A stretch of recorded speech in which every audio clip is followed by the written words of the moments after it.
ሰላም እንዴት ነህ? መስዬ እንዴት ነህ? አማን ነው አሎ አስታወስክ? ደህና ነኝ። እንዴት ነህ? እሺ ማን ነበር ስም?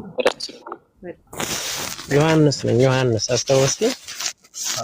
ዮሐንስ እንዴት ነህ? ደህና ነህ? መጽሐፍ ቅዱስ አለው እግዚአብሔር ይመስገን። መጽሐፍ ቅዱስ ተበረዘ አልክ ተብዬ ትንሽ ማዕቀብ ተጥሎብኝ ነው። አሃ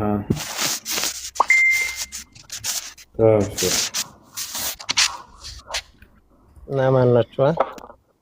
አለን አልሐምዱሊላህ። የመንግስት ሐቅ ነው ይላሉ። የመንግስት ሐቅ በመውሰድ ላይ አይሆንም። የመንግስት ሐቅ በመውሰድ ላይ አይሆንም። የራስሽን ንብረት የተነፈቅሽው ከሆነ ነው። ገብቶሻል አይደል?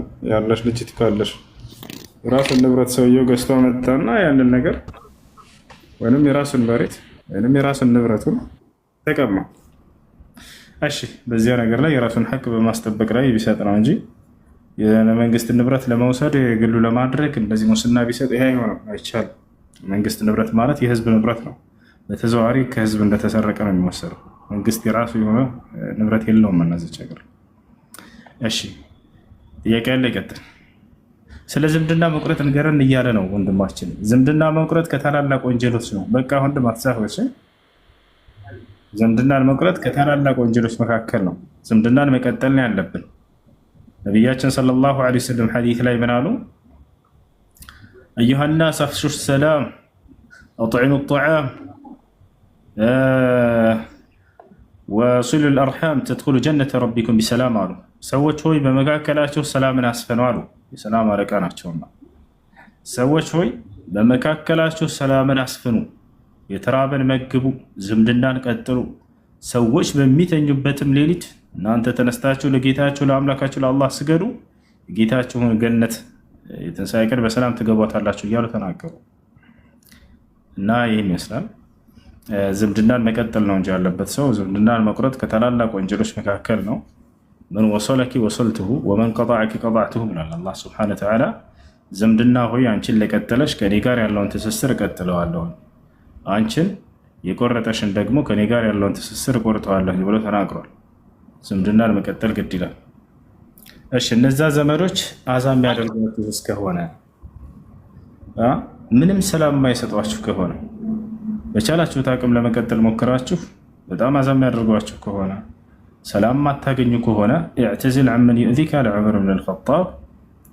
አዛ ከሚያደርገህ ሰው ራቅ፣ ወደዚያ ወደ ማንነቱ ወደ ጥሩ ማንነቱ እስኪመለስ ድረስ። ልክ ሲመለስ ግን አትንፈግም፣ ይቅር በለውና ዝምድናቸውን ትቀጥላላችሁ ማለት ነው። እሺ ቲጂ ጥያቄ አለሽ? ሰላም አለይኩም ሁሴን፣ እንዴት ነህ? ደህና አልሐምዱሊላህ። ሁሉ ሰላም ነው? ሰላም ነው አልሐምዱሊላህ። እና እድልን ስለሰጠ በጣም አመሰግናለሁ።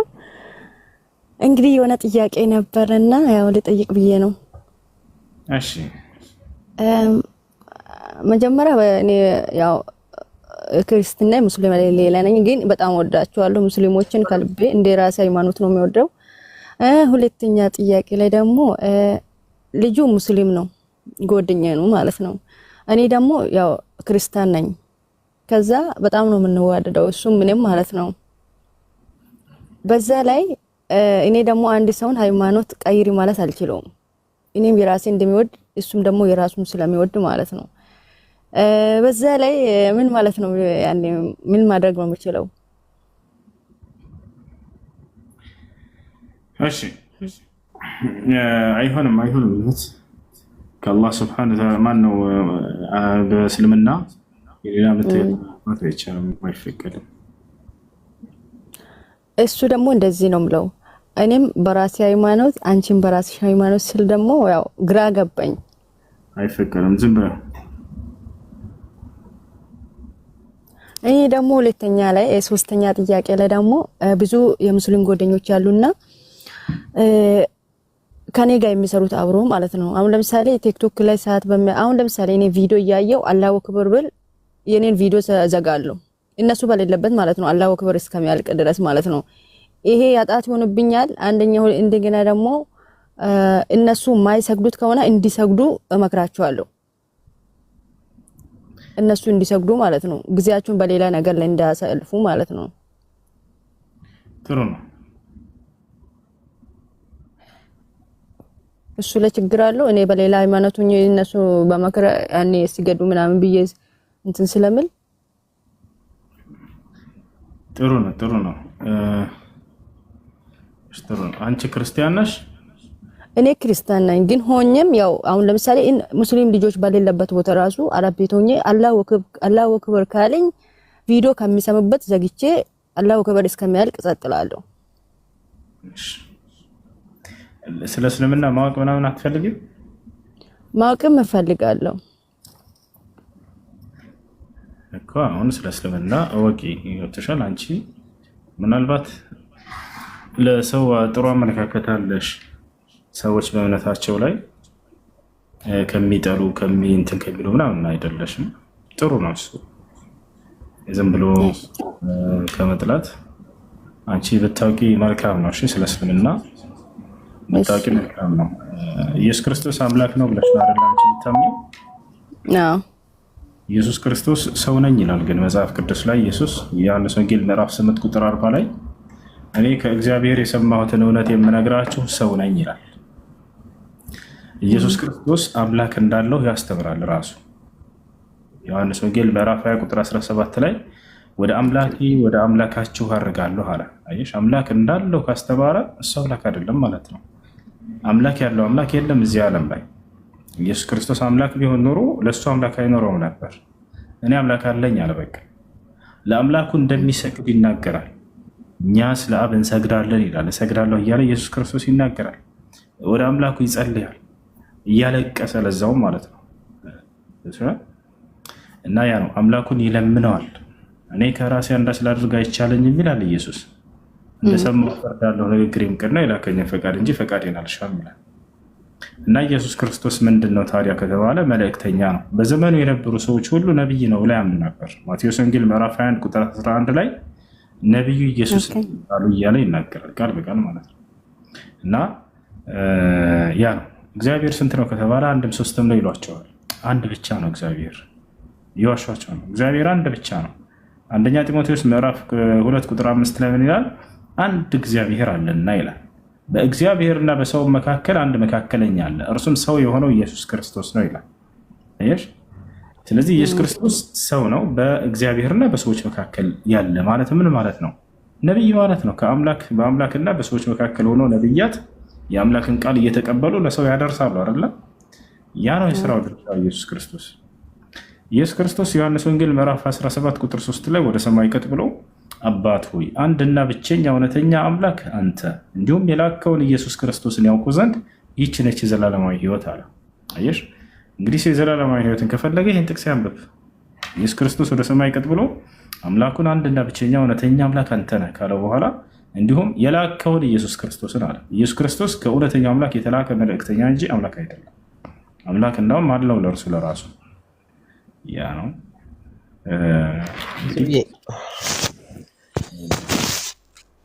እና አንድ ጥያቄ ነበረኝና።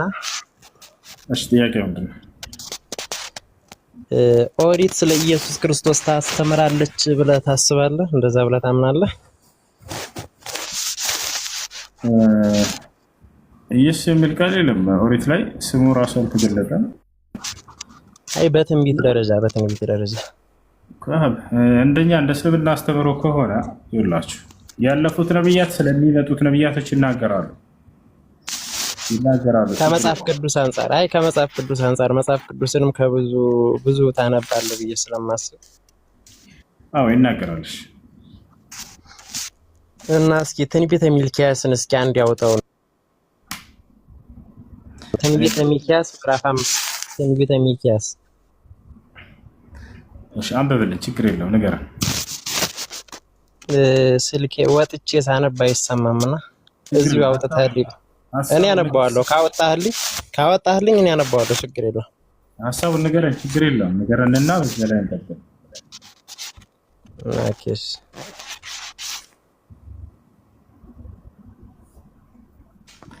ጎንዳም ቆይ አንተን እንዳይልብህ እንዳይወጣብህ መጽሐፍ እናወጣለን፣ ልጅ እናስገባለን። መልካም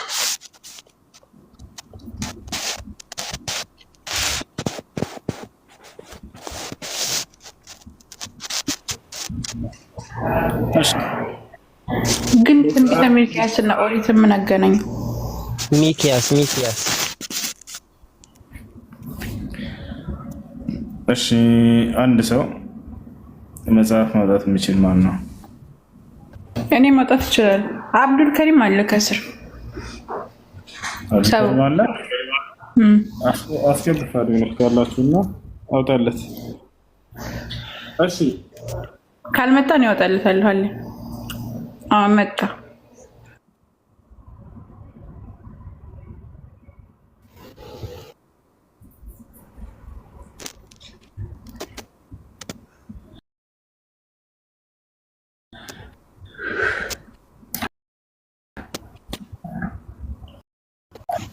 ምዕራፍና ቁጥር ሰላም ነው።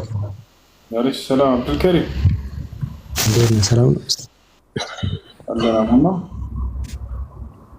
አልሐምዱሊላህ ረብል ዓለሚን። አልሐምዱሊላህ። ምዕራፍና ቁጥር ይንገሩን። ትንቢተ ሚክያስ ምዕራፍ 5 ቁጥር 2 አካባቢ 2 በቃ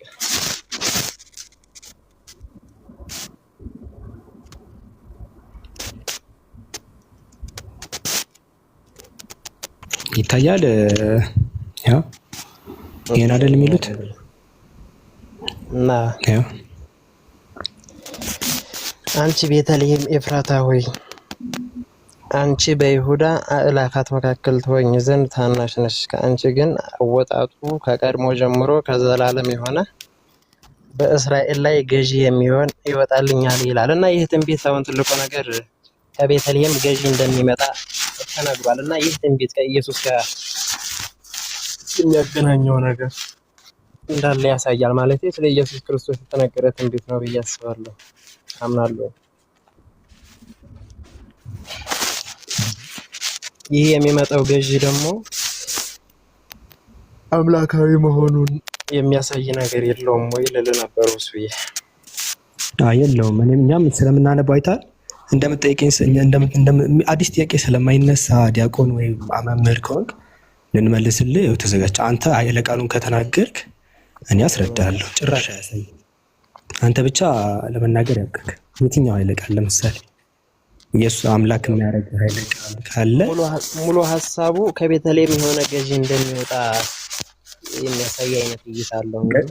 ገዢ መባሉ ነው አምላክ ያደረገው። ገዢ መባሉ ነው አምላክ ነው ብለህ እንድታስያረ ወይስ ሌላ ቃል አለ? አይ በትንቢት ደረጃ ከቤተልሔም ገዢ የሆነ አካል እንደሚወጣ ወይንም ደግሞ ከማርያም የተወለደው አምላካዊ ቃል ሉቃስ ወንጌል ምዕራፍ 1 ቁጥር 32 አካባቢ ላይ ኢየሱስ ስሙን ኢየሱስ ትይዋለሽ ካላት በኋላ ለማርያም ምንድነው የሚለው? ካደገ በኋላ ጌታ አምላክም የአባቱን የዳዊትን ዙፋን ይሰጠዋል ይላል። ስለዚህ አምላክ ዙፋን እንደሚሰጠው ነው የሚናገረው። ስለዚህ ዙፋን የሚቀበል አካል አምላክ ሊሆን አይችልም። ግን ሌላ ኃይለ ቃል ካለ እዚህ ውስጥ ላብራራሉት። ግን ባለስልጣን መሆን ከአምላክ ስልጣን መቀበል እንደውም የፍጡር ባህሪ እንጂ የፈጣሪ ባህሪ አይደለም። እና ሐሳቡን አልተረዳኸኝም መሰለኝ። እሺ እዚህ ላይ ይሄው ከፍቼልዎታለሁ። የትኛው ኃይለ ቃል ለምሳሌ አምላክ የሚያስብል የትኛው ኃይለ ቃል አለ እዚህ ውስጥ? አሁን ሙሉ ትንቢቱ ሙሉ ቃሉ ሙሉ ምዕራፉ ትንቢተ ሚክያስ ሙሉ ምዕራፉ የሚናገረው በነገራችን ላይ ወደፊት ገዢ እንደሚወለድ ነው። በቤተልሔም የጠቀሳት ኢየሱስ ክርስቶስ በቤተልሔም ይወለዳል ብሎ የሚያስቡ ስለነበሩ ነው አይደለ? ይሰማል አይደል? አዎ ገዢ መባሉ ምንም የሚፈጥረው ለውጥ የለም። አይ ገዢ መባሉ ሳይሆን እሺ የትኛው ኃይለ ቃል ገዢ ስልጣን ስለሚቀበል እኮ አዲስ ነገር እኮ የለውም። ከአምላኩ ስልጣን ተቀብሏል። ብዙ ባለስልጣናት አሉ። ስልጣን ተቀብሎ ገዢ ላሳይክ። ስልጣን እንደተቀበለ ኢየሱስ አሁን ስልጣን መቀበሉ አለመቀበሉ አይደለም ለእሱን እንድታሳየኝ ሳይሆን ትልቁ የፈለኩት ነገር አሁን እዚህ ትንቢት ላይ የተጠቀሰው ነገር ከኢየሱስ ክርስቶስ ጋር ግንኙነት አለው የለውም ነው። ይሄን እንድትመልስልኝ ነው። አንደኛ ደረጃ ላይ ከኢየሱስ ክርስቶስ ለአምላክነት እሱ በቃ ወደ ሌላ ተያያችሁት። ከተመለሰሉት እናመሰግናለን። እኔ ወደ አምላክነት ያስጠጋል ብለው ሊሞግቱ ይመስሉ የነበረ ያው እሱ በስልጣን በመቀበሉ ምክንያት መሆኑን ከተረዱ ሌላ ምንም እንትን የሚፈጥረው ለውጥ የለም። ሀሳቡን አልተረዳኝም መሰለኝ። እሺ ሀሳቡ የትኛው ኃይለ ቃል? ለምሳሌ እርሱ አሁን ከነጥብ በነጥብ እንዲያልቅ ከፈለጉ ምንድነው ሀሳቡ? እርሱ የአሁኑ ክፍል ላይ አምላክነቱን አምላክ የሚል ነገር ያሳያል የሚል ካሉ የትኛው ኃይለ ቃል? ይህ ነገር በነገራችን ላይ ትንቢተ ሚክያስ ከቤተልሔም ገዢ እንደሚመጣ የተሰጠ ተስፋ ነው። ተረዳህ?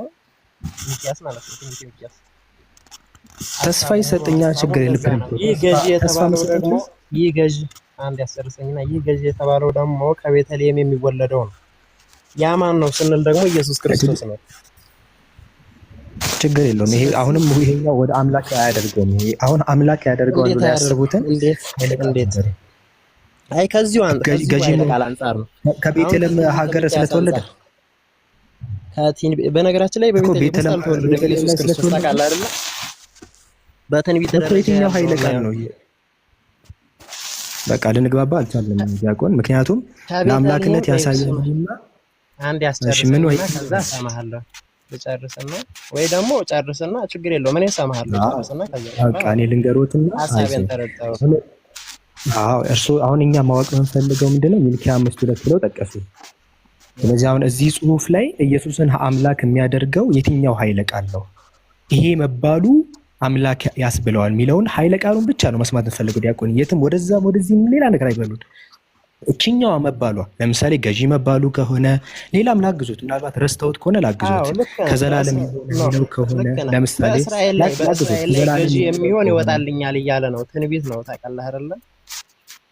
እኮ ገዢ መባሉ ነው አምላክ ብለው እንዲያስቡ ያደረጉት። በትክክል በቃ ገዢ መባል አምላክነትን አያሳይም። ለምን ሲባል ለእስራኤል ላይ ገዢ እንዴት ነው የሚሆነው ሲባል ሉቃስ ወንጌል ላይ መልስለታል። መልአኩ የተናገረው ነው ያልኩትን ሳይሆን መልአኩ ለማርያም የነገራትን አሳየሁት። ምንድን ነው ያለው መልአኩ ለማርያም ሲነገራት ስለ ኢየሱስ? ምንም ጭራሽ የሚያገናኝ በጣም አምላክ አለመሆኑን የሚያሳይ ለምን ሲባል ይኸው እዚህ ላይ ሉቃስ ወንጌል ምዕራፍ 1 ቁጥር 31 ላይ እነሆም ትጸንሻለሽ፣ ወንድ ልጅን ትወልጃለሽ አላት። ስሙን ኢየሱስ ትይዋለሽ አለ። እርሱም ታላቅ ይሆናል፣ የልዑል ልጅም ይባላል። ጌታ አምላክም የአባቱን የዳዊትን ዙፋን ይሰጠዋል አለ። ስለዚህ ኢየሱስ ገዢ የተባለው ጌታ አምላክም የአባቱን የዳዊትን ዙፋን ይሰጠዋል። ተቀባይ ነው፣ ምንም ፍጡር ስለሆነ ማለት ነው።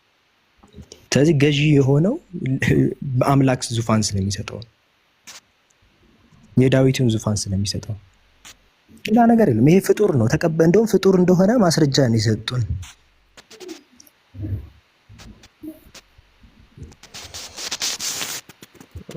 እንደውም ስለዚህ የአባቱን የዳዊትን ዙፋን ስለሚሰጠው በአባቱ በዳዊት ዙፋን ላይ ያለውን ገዥነትን የሚያመለክተው እንጂ አምላካዊ ገዥነትን አይደለም ነው ያንተ። አምላካዊ ገዥነትን አይደለም። እንደውም ክርስቲያን ወገኖች የሚሞግቱን እኛ እዚህ ላይ ባይዘወይ ከዘላለም የሆነ የሚለው ቃል ለምን እንደረሱት አላውቅም እንጂ እኔ ይጠይቁኛል ብዬ የጠበቁት ይሄንን ነው። ክርስቲያኖች ብዙ ጊዜ ስለሚጠይቁን ከቀድሞ ጀምሮ ከዘላለም ሲል ኢየሱስ ከዘላለም የነበረ ነው ብለው ይሞግቱን ነበረ። እኔ ኤክስፔክት ያደረኩት ይሄን ይጠይቁኛል ብዬ ነበረ። ያው እችኛዋ ነበረች ትንሽ ያዳግታል ያልኩት። ግን ገዢ የሚለውማ ያን ያህል እንትን አይደለም፣ አከራካሪ አይደለም። ምክንያቱም ዙፋን ተቀብሎ እንደሆነ ስለሚታወቅ። ግን ዘላለም የሚለውን በዚያው አጋጣሚ ከፈለጉ ላብራራሎ እችላለሁ። ከዘላለም የሆነ ለምን ተባለ ለሚለው ማለት ነው አስፈላጊ ከሆነ። ጥያቄዎት ካልሆነ ደግሞ ችግር የለም።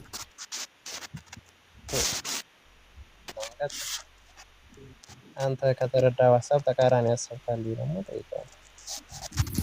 ገዢ እኔ አይደለም ያልኩት መልአኩን ያለው መልአኩ እንግዲህ ሲናገር ጌታ አምላክም አንተ ደግሞ የምታብራራው አንተ ስለሆነ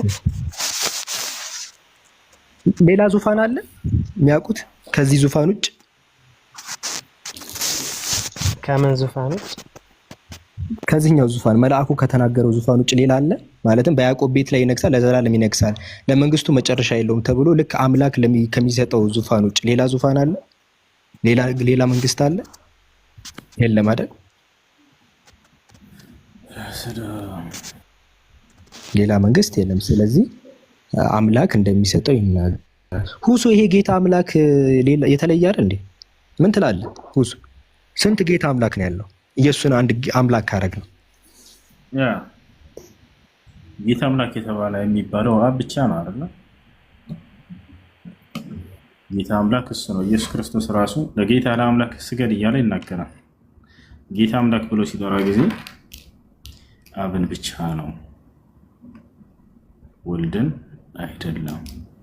ወልድ ጌታ አምላክ አልተባለም አንድም ቦታ ላይ። እሺ ከላይ ያለው ልጅ ሰላም አለይኩም ወራህመቱላሂ ወበረካቱ። ወአለይኩም ሰላም አለይኩም። ወአለይኩም ሰላም። እንዴት ነው እሱ? ሰላም ነው አለ አልሐምዱሊላህ። እኔ ስለ ወንድ ልጅ ግርዛት ጠይቅ ነበርና በተፈጥሮ ማርያም ግርዝ የሚባል ማርያም ግርዝ የሆነ ማርያም ግርዝ የሚባል አለ በባህልና ማለት ነው። እና እኔ እንደዛ ነገር ነኝ። ግዴታ መገረዝ አለብኝ? የብልት ጫፍ ላይ የሚገኘው ያ ተለጣፊው ስጋ የተቆርጦ ከሆነ ከሌለ ችግር የለም። ዋናው ያ መቆረጡ ነው። አዎ በሐኪምም ሆነ በባህልም አልተገረዝኩም፣ ግን ምንም ነገር የለውም። ተገላግለሃል። ከሌለ የለም ነው ያለ፣ ካልሆነ ከሌለ የለህም ብሏል ቃሉ ሲናገር እና ከሌለ ችግር የለም። እሺ ጀዛካላህ። ይሄ ነበር ጥያቄ፣ ተመልሶልኛል። አይሽ ወሱ አሰላሙ አለይኩም ወራህመቱላሂ ወበረካቱ። ወአለይኩም ሰላም ወራህመቱላሂ ወበረካቱ። እኔ ጥያቄ ነበረኝ። እሺ ማታ ኢሻ ሰዓት አለፈኝና ሳልሰግድ ረስቼው ተኛውና ሱቢ ወደ ሲያረቅ አስታወስኩ እና ምንድነው ማድረግ ነበረብኝ? ባስታወስኩበት ሰዓት መስገድ። ቃለ ነቢዩ ሰለላሁ ዐለይሂ ወሰለም መን ነሲየ ሰላተን አው ናመ ዐንሃ ፈሊሰሊሃ ኢዛ ዘከረሃ። ነቢያችን ሰለላሁ ዐለይሂ ወሰለም ምን አሉ?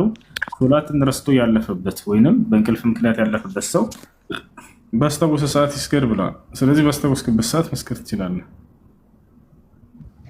እና እሺ ሱቢውን ነው ወይስ ኢሻውን ነበር ማስቀደም ነበረብኝ?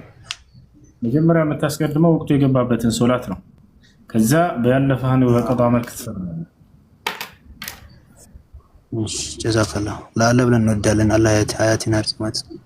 አሚን። يحبكم الله الذي يحبكم من بجد. السلام عليكم. وعليكم السلام.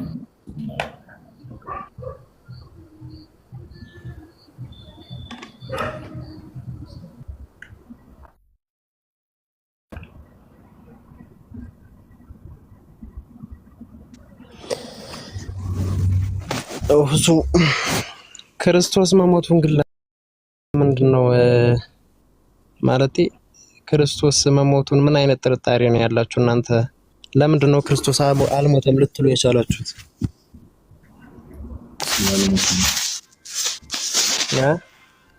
ስላልሞተ እኮ እንዴት? መጽሐፍ ቅዱስ ክርስቶስ እንደሞተ ይናገራል። ክርስቶስ እንደሞተ የሚጋጭ ትምህርት ነው ያለው። የሚጋጭ ከሆነ ደግሞ ነገሩን ተከስቷል ብሎ በድፍረት ለማውራት አይሆንም። እሺ ዶክተር ከላይ ሰላም ናችሁ? ሰላም ነው። እንዴት ነው? አለን። አሁን የሆነ ዲስከሽናችሁን ከዲያቆን ጋር እየሰማው ነበርና መጽሐፍ ቅዱስን ላይ ኢየሱስ ክርስቶስን አምላክ ብሎ የሚገልጽበት ቦታ ጥቅስ ከፈለክ እንዴት ነው ለመስማትና ፍቃደኛ ነህ ወይስ ትቀበላለህ? እንዴት ነው? ከታች ያለው ልጅ ለመስማት ዝግጁ? አብዱል ከሪም ለመስማት ዝግጁ ነህ? አምላክነት ትልኝ በሚገባ አይ ተናገር። በቃ እንሰማለን። አውጣልኝ እስቲ። ሌላም ከፈለክ እጠቅስልሃለሁ። ምንድነው አሁን የምታሳየን? የመጀመሪያ ኢየሱስ ክርስቶስ አምላክ እንዳለው የኢየሱስ ክርስቶስና አምላክነትን የምታገኝበት የመጽሐፍ ቅዱስ ክፍል ነው። አብዱል ከሪም አውራ። እሺ ምን ምዕራፍና ቁጥር ነገር ይንገሩን። ይሸምድዱትና ወደዚህ ምጣ። አሁን እዛ ሄደ ስታወራ እየተሰማን አይደለም። መምጣት አለበሽ ዶክተር። ነገርኩኝ እኮ አልሰማኝም እንዴ ወንድሜ? የቱ ጋር ወደዛ ወጥተህ ዮሐንስ ስታወራ 20:28 አውጣልኝ። እሺ እሺ በለ ሐሳቡን ይንገሩን እኛ ያን ስለምናውቀው ማለት ነው። ሐሳቡን ያው ኢየሱስ ክርስቶስን አምላክነትን የሚገልጽበት የመጽሐፍ ቅዱስ ክፍል ነው። ያም የገለጸው ማን ነበረ? ሰዱቃውያን ነበረ። ራሳችሁ ያው ራስ ሰዱቃውያን ማለት ያው ሙስሊሞችም ከዛ ነው መጡታ እና ባክግራውንዱ ያው ሰዱቃውያን የሆነ ቶማስ ነው እንደዚህ ያለው እኮ ቶማስ ኢየሱስን ነው አምላክ ያለው። አንብበው ከፈለክ። እሺ አንተ አምላኬ እሺ ቶማስ አንተ አምላኬ እሺ ቶማስ ካፉ የወጣው ምንድነው? አንተ አምላኬ ነህን ያለው ቶማስ? አንብበው አውጣና አንብብ እስቲ። እዛ ሄደን እንዳንሸዋወድ ቶማስ ያለው ዶክተር አንተ አምላኬ ነህ አላለውም። መጽሐፍ ቅዱስ ክፍሉን አውጡና እናንብባሽ እናንብብ እስቲ። አገባኝ እኮ ከቶማስ የተናገረው ምንድነው እኮ በኋላ እዛ ሄደን ብዙ ጊዜ ምን መሰለህ ዶክተር ቀድመን እንትን እንልና መጽሐፉ ጋር ሲሄዱ ፕላን ቢ ያመጣሉ። የተለየ ሐሳብ ደግሞ እዛ ሄዱና ይቀየሩብናል ድጋሚ ማለት ነው። መጽሐፉ ከተከፈተ በኋላ ይለወጡብናል እዛ ስንደርስ። ስለዚህ እዛ ስንሄድ ሐሳቦት እንዳይቀይሩ አሁን እርሱ አንብበውታል መጀመሪያ ላይ። ስለዛ አሁን ቶማስ ኢየሱስን አንተ አምላኬ ነህ ብሎታል ነው? አዎ ብሎታል። ለምን አታነብም? አውጥተህ ለምን አታነብም? እታች ያላችሁ ሰዎች ስሙ። ቶማስ ኢየሱስን አንተ አምላኬ ነህ ብሎታል። አንተ ብሎ ተጠቅመዋል አይደል የሚሉት ዶክተር? የኢየሱስ ክርስቶስ አምላክነትን የሚገልጽ የመጽሐፍ ቅዱስ ክፍል ነው ወንድሜ፣ አውጣና አንብበው። ኦኬ እኮ ምንድን ያለው ነው እኮ በዚሁ ላይ ጨርሰን እንድኔ ለምን ይቆጣል? ሊቆጡ አይገባም። እኔ እያልኩት ያለሁት አሁን ምንድነው ቶማስ ኢየሱስን አንተ አምላኬ ነህ ብሎታል ወይ? ታሪኩን እንደነገር የፈለክ ታሪኩን እሱ ነው የፈለክ። እድሜዎትን የጠየቅኩት እድሜውን ቀጥታ ይናገሩ። ስሞት ሲጠየቁ ደግሞ ስሞትን ይናገራሉ። ቶማስ ኢየሱስን አንተ አምላኬ ነህ ብሎታል ወይ? ብሎታል። አዎ። ለምን አለው? ሁሉም ነገር ይችላለሁ። በቃ አንተ የሚለውን ቃል ያሳዩኛል ከፍትሎትና ማለት ነው። በኋላ ለማለት ተፈልጎ ነው እንዲህ ተፈልጎ ነው እንዳይሉኝ። እሺ በኋላ እና እንደዛ እንደማለት ነው እንዳይሉኝ። አንተ ብሎ ጠቅሶታል ብለዋል። ይከፈትና እናያለን። አሁን ወደ ሌላ ሐሳብ አንገባም። አንተ የሚለውን አንተ ብሎ እንደተጠቀመ ያሳዩኛል ማለት ነው። ያው የታለ አንተ የሚለውን ቃል ያሳዩኝ። ጌታዬ አምላክም ብሎ መለሰለት። ማንን ነው እንደዚህ ያለው? ኢየሱስ ክርስቶስን ነው እንደዚህ ያለው። አንተ የሚለውን ቃል ያሳዩኝ። አንተ አምላኬ ነህ ብሏል ነው ያለው መጀመሪያ ላይ። ጌታዬ አምላክም ብሎ መለሰለት አለ እኮ አታልምም እንዴ? አንተ የሚለው የለም ዋሽቼ ነው ይበሉ ዶክተር። የመጀመሪያ ለዛ ነው ጥቅሱ ከተከፈተ በኋላ ሰዎች ሲለወጡ ብዙ ጊዜ ስላየን ነው እዛ በደንብ አስማምቼ ያመጣሁት። አንተ የሚለውን ቃል ያሳዩን። በዚህ መጽሐፍ ቅዱስ ክፍል ላይ ኢየሱስ ክርስቶስ ነው ያለው እሱ ቶማስ ማንነ ከላይ ጀምራ አንብበው። ቆይ አንተ የሚል ቃል የለም። ስለዚህ ከላይ ጀምራ አንብበው። ከላይ ጀምራ መጀመሪያ ይቅርታ ይጠይቁ። ቶማስ ኢየሱስን አንተ አምላኬ ነህ ብሎታል ወይ ስለው አዎ ብሎታል ብለው በጣም ተጫኑኝ። ጠይቄ በጣም እርግጠኛ ሆኜ ነው ያመጣሁት። ስለዚህ መጀመሪያ ይቅርታ። እሺ ማንን ነው ያለው እዚህ ላይ? እዚህ መጽሐፍ ቅዱስ ክፍል ላይ ማንን ነው ያለው? አምላኬ ማንን ነው ያለው? የለም ይበሏ ታዲያ። የለም አይደል? የለም በቃ አሁን ማንን ነው ያለው? አንብበው። ማንን ነው ያለው? እርሱ እኮ ነው ኢየሱስን ያለው ያሉኝ እኮ። ኢየሱስም አለ እኮ። ኢየሱስም ነው እኮ። ለኢየሱስ ነው ያለው። ኢየሱስን እንዳለ ምንድን ነው ማስረጃው? ያው ኢየሱስም ስላየኝ አምናሃል አለው። ያው ስላየኝ አምናሃል። ስላየኝ አምናሃል ያለው ከሞት ስለ ሞት መነሳት እየተወራ ነው። ያው ቁጥር 24 ላይ ነገር ግን ከ12 አንዱ ዲዲሞስ የሚሉት ቶማስ ኢየሱስ በመጣ ጊዜ ከነሱ ጋር አልነበር ማለት። ደቀ መዛሙርቱ ጌታን አይተነዋል ሲሉ የችንካሩን ምልክት በእጆቹ ካላገባው እጄን ካላስገባው ሰውነቱ ላይ አላምንም አላቸው ይላል። ምኑ ነው አላምንም ያለው? ከሞት መነሳቱ። ስለዚህ ስላየኝ አምናሃል ያለው ኢየሱስ ያው ባያየው ኖሮ አያምንም ነበረ መነሳቱን ማለት ነው። እሺ ቀጥል። ለዛን እየተወራ ያለው እንጂ ስለ አምላክነት እየተወራ አይደለም። አሁን እርሱ ስለጠቀሱ የትኛው ኃይለ ቃል አሁን ኢየሱስ አምላክ ያደረገ የትኛው ኃይለ ቃል ይንገሩት እስቲ። ቶማስ ኢየሱስን አምላኬ ነህ አንተ ብሎታል። እሱ ምንድነውና እሱ መጽሐፍ ቅዱስ ክፍል ምንድነው? ስለ ጌታዬ አምላኬን ብሎ መለሰለት። አላመነም ነበረ። ጌታዬ አምላኬም አላመነም ነበር። ኤክስክላሜሽን ነው ኢየሱስን አይደለም። አላመነም ነበር ዶክተር። ኢየሱስ ክርስቶስ ከሙታን መነሳቱን አላመነም ነበር። ከሙታን መነሳቱን እንጂ ያላመነ የነበረው አምላክነቱን አይደለም። ቦታል አይደለ? አሁን እዚህ ቦታ ላይ እምነቱ ምንን መሰረት ያደረገ ነው ሲባል አንተ ክርስቲያኖች የተረዱት አምላክነቱን ያመነው እያሉ ነው። አምናሃልና ሲለው እናያለን ከታች ማለት ነው። ያመነው ስለማየቱ ነው እየተናገረ ያለው። ተመልከት ከታች ምን ይላል? ስለ አየኸኝ አምናሃልና አለው። በደንብ አስምሩበት። እሱን ስለ አየኸኝ አምናሃልና አምላክነትን አምናሃልና አላለውም። ክርስቶስም እያረጋገጠለት ያለው በቃ ከላይ አላመነም ነበር ጭራሽ እኔ አላምንም ነው ብሎ ነበር። ገብቶሃል አይደል? እሺ አላምንም ነበር። አዎ ከዛ በኋላ አመነ። ምን አይቶ? ያመነው ምን አይቶ? ኢየሱስ ከሙታን መነሳቱን አይቶ ማለት ነው። ከሙታን መነሳቱን አይቶ አመነ። ገብቶሃል አይደል? እሱ እንጂ። ስለዚህ ከሙታን መነሳው ደግሞ ማን ነው? አምላክ ነው። ገብቶሃል? ከሙታን መነሳት የሚችለው አምላክ ብቻ ነው። አሁን ደግሞ እሱ እናስረዳህ። ደግሞ እሱ አይደለም ሲጀመር አምላክ አይሞትም እንደ መጽሐፍ ቅዱስ። ገብቶሃል አይደል? እሱ ሌላ ሬስ ነው። አሁን እዚህ ለምን እዚህ ስላየኸኝ አምናሃልና ያለው ምን ነው? አሁን ስለዚህ ያመነ ለምንድን ነው ማለት እዚህ ላይ ለምንድን ነው ማናወራ? ሌላ ቦታ መሄድ ትተህ እዚህ ላይ ለምን አታወራም? እዚሁ ላይ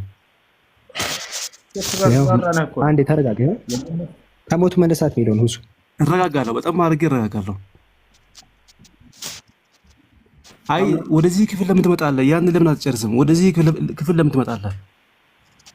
ዶክተር የምናሉ እርሶ ታዲያ ወይ ከመናሉ እርሶ ኢየሱስ ከሞት መነሳቱ ታዲያ አምላክ ብቻ ነው የሚነሳው አላሉም ብለዋል ወይስ ጆሮዬ ነው ተሳስቼ ነው ብለዋል አይደል?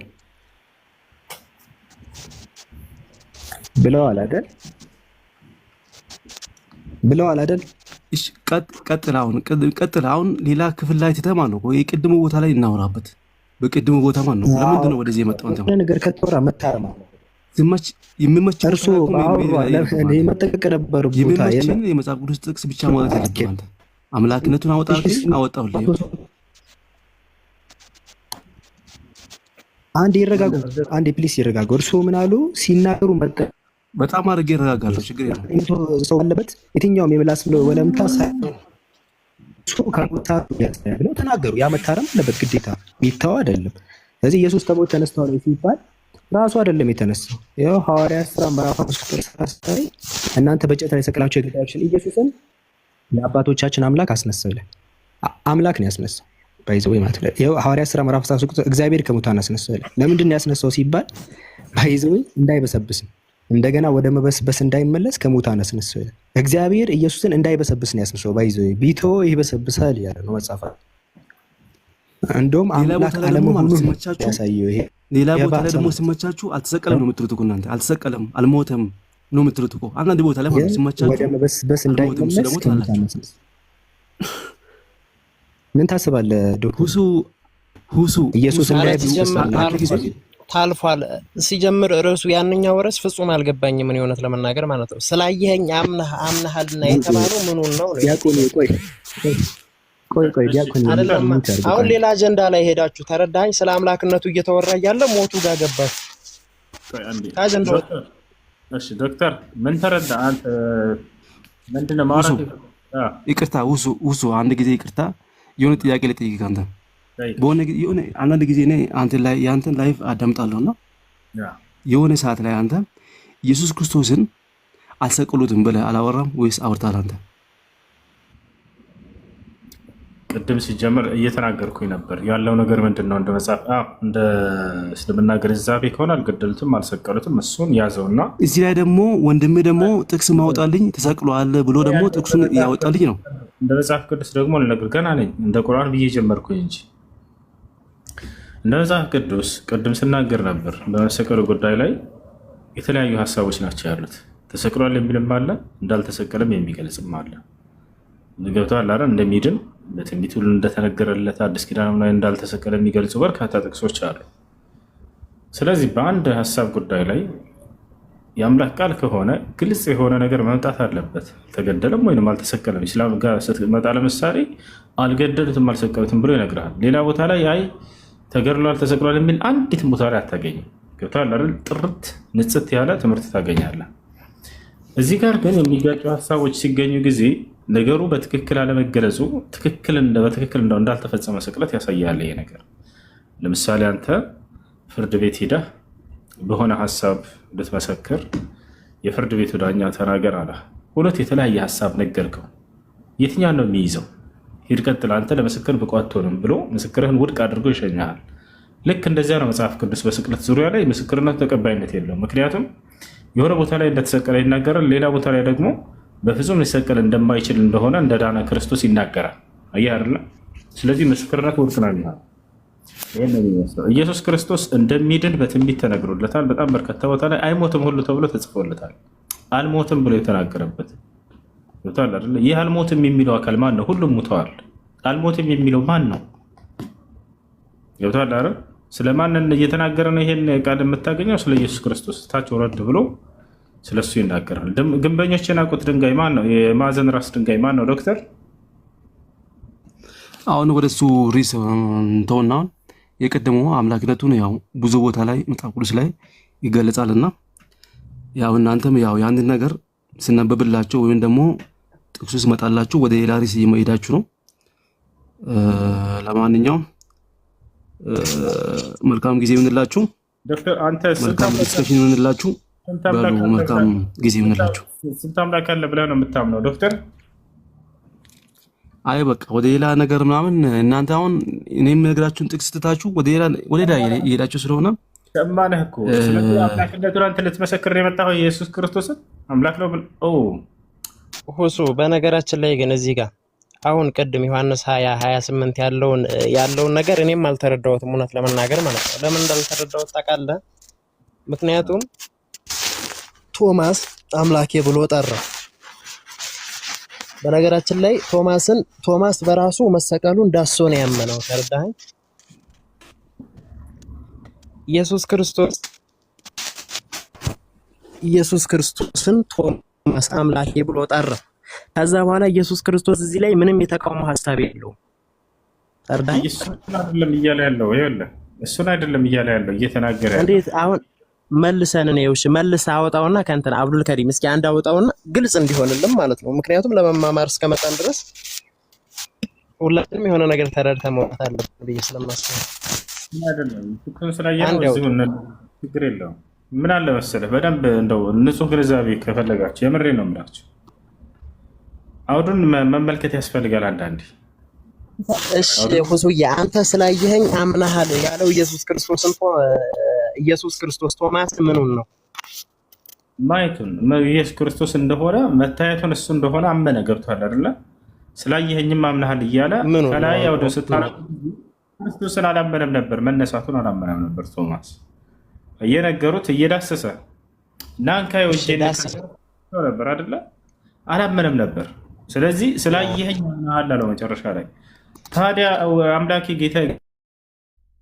ጌታ አምላኬ ያለው ምንድን ነው ሲባል ጊዜ ቦታው እየተናገረ ያለው አላመነም ነበርና ልክ ሲያምን ጊዜ በመደነቅ የተናገረው ቃል ነው።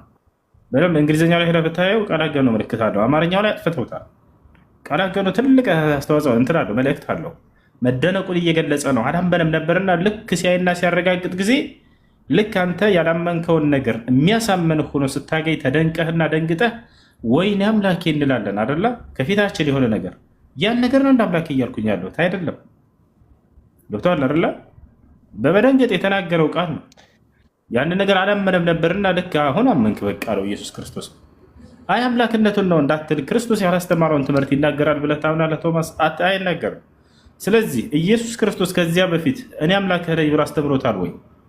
አስተምሮታል? እኔ አምላክህ ነኝ ብሎ ዲያቆን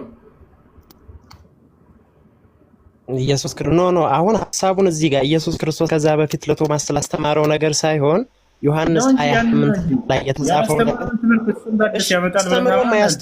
ያስተምረው እሱ ለምሳሌ ያጣጣል። እሱ ነው መረዳት ያለብን። እሱዬ ወይ ያስተማረውን ትምህርት እንዳድስ ይፈጥራል ቶማስ ብለህ ታምናለህ? እኔ አምላክህ ነኝ ብሎ ሳያስተምረው አምላክነት ቀላል ነገር እኮ አይደለም። እንዴት እንደቀላል አያችሁት? አንድ ሳያስተምረው የትኛው ቦታ ላይ ኢየሱስ ክርስቶስ አንተ አምላኬ ነህ ቢለው ይሄ ስህተት ነው። ገብቶሃል አይደለ? ኢየሱስ ክርስቶስ የትኛውን ቦታ ላይ እኔ አምላካቸው ነኝ ብሎ ለሐዋርያቶች አላስተማራቸውም። ገብቶሃል አይደለ? ስለዚህ አንድ ሰው በመደረግ ወይ አምላኬ እያሉት ብዙ የአምላኬ ብለው እኮ እየጠሩት ነው ቶማስን። ቶማስ ኢየሱስ ክርስቶስን አምላኬ ብሎ ጠራ። አሁን ለምሳሌ ኢየሱስ ክርስቶስ በመካከላቸው ሲገኝ የኢየሱስ ክርስቶስን መሰቀል ለማየት ቶማስ ተጠራጥሮ ስለነበረ እጅህን ስደድ ብሎ አሳየው። ሞቷል ብሎ ቶማስ ሞቷል ብሎ ነው ኦልሬዲ የሚያስበው አይደለ? የኢየሱስ ክርስቶስን ሞት ተቀብሎ ነበረ። መነሳቱን ግን ተጠራጠረ ቶማስ። ሲጀመር መነሳቱን ኢየሱስ ክርስቶስ አምላክ ነው ብሎ አያምኑም። ሲጀምር እነዚህ ሰዎች እኔ አምላክ ነኝ ብሎም አላስተማራቸውም። አሁን ማስረጃ እንደ ማስረጃነት ልንጠቀመው እንችላለን። ኢየሱስ ክርስቶስ እኔ አምላክ ነኝ ብሎ የተናገረበት ቦታ አለ። እሺ ችግር የለም እንደዛ ብሎ አስተምሯል። አንዲት ቦታ ላይ ክርስቶስ ቶማስ ግዴታ እኮ እሱ አምላክ ነኝ ማለት አይጠበቅበትም። ተረዳኸኝ? አሁን ለምሳሌ እሱ ሊፈጽመው የመጣው ነገር አለ አይደለም? ይኸውልህ ኢየሱስ እዚህ ቦታ ላይ ያመነው አስረዳንን ነገር እንረዳ ነው የኔ እይታ። የተጠየቀው መልስ በጀምሮ ኢየሱስ ክርስቶስ እኔ አምላካቸው ነኝ ብሎ ከዚያ በፊት አስተምሯቸዋል አላስተማራቸውም?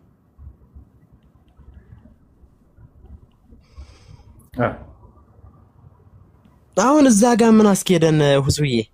ምክንያቱም ሐሳቡ ሊሳፋ ነው። እንደዛ ከሆነ አምላካቸው ነኝ ብሎ አስተምሯቸዋል አላስተማራቸውም?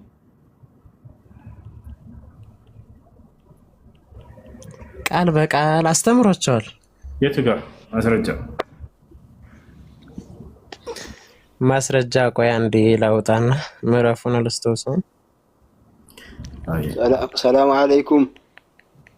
ወአለይኩም ሰላም። እስከዛ ቀጥሎ ነው ላውጣ። ታዝ እንዴት ናችሁ? ሰላም ነው።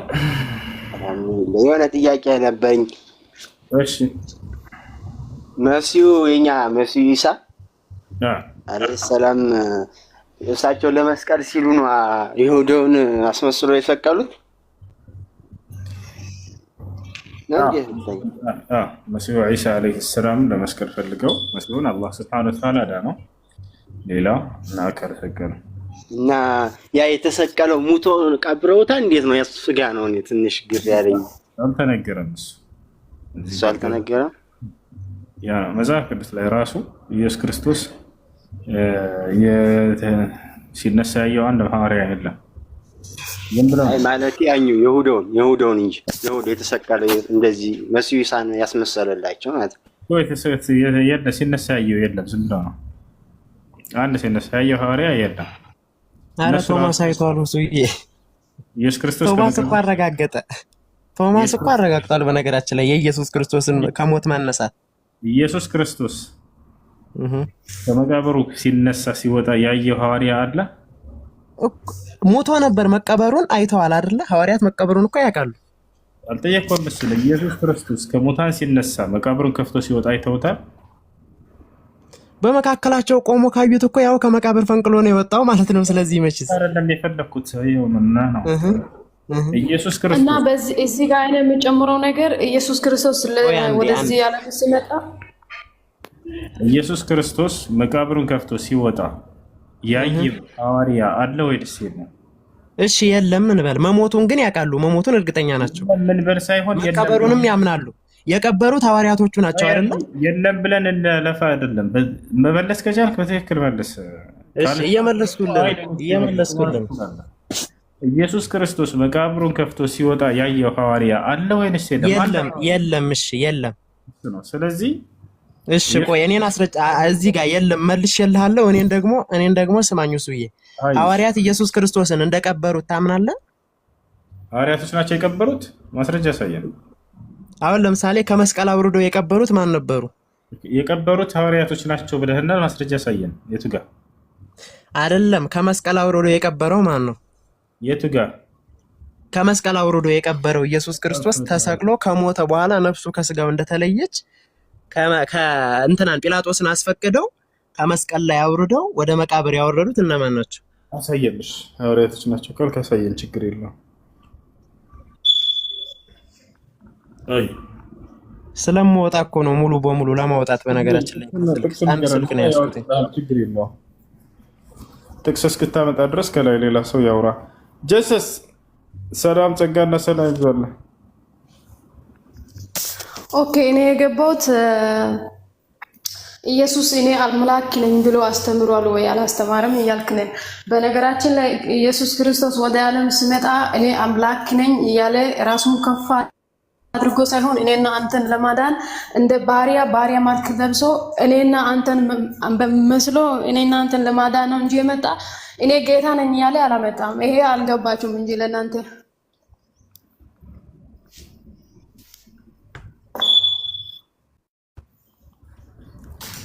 እስኪ እኔን ተይኝና አንቺን ለማዳን እንደመጣ እየተናገርሽ ድገሚ ቃሉ።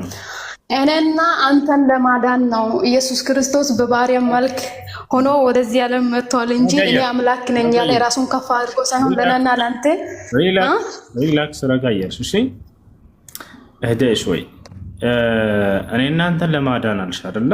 አሁን ራስሽን ችለሽ እኔን ለማዳን ብትይ ችግር የለውም ላልፍሽ ነበረ። አንተንም ጨምር እንጂ እኔን ስለጨመርሽኝ ኢየሱስ ለሰው ልጅ ሁሉ ነው የመጣ። ወይ ተረጋጊ። ኢየሱስ ክርስቶስ ለራሱ አዳኝ ይፈልጋል ወይንስ አይፈልግም? እንደ መጽሐፍ ቅዱስ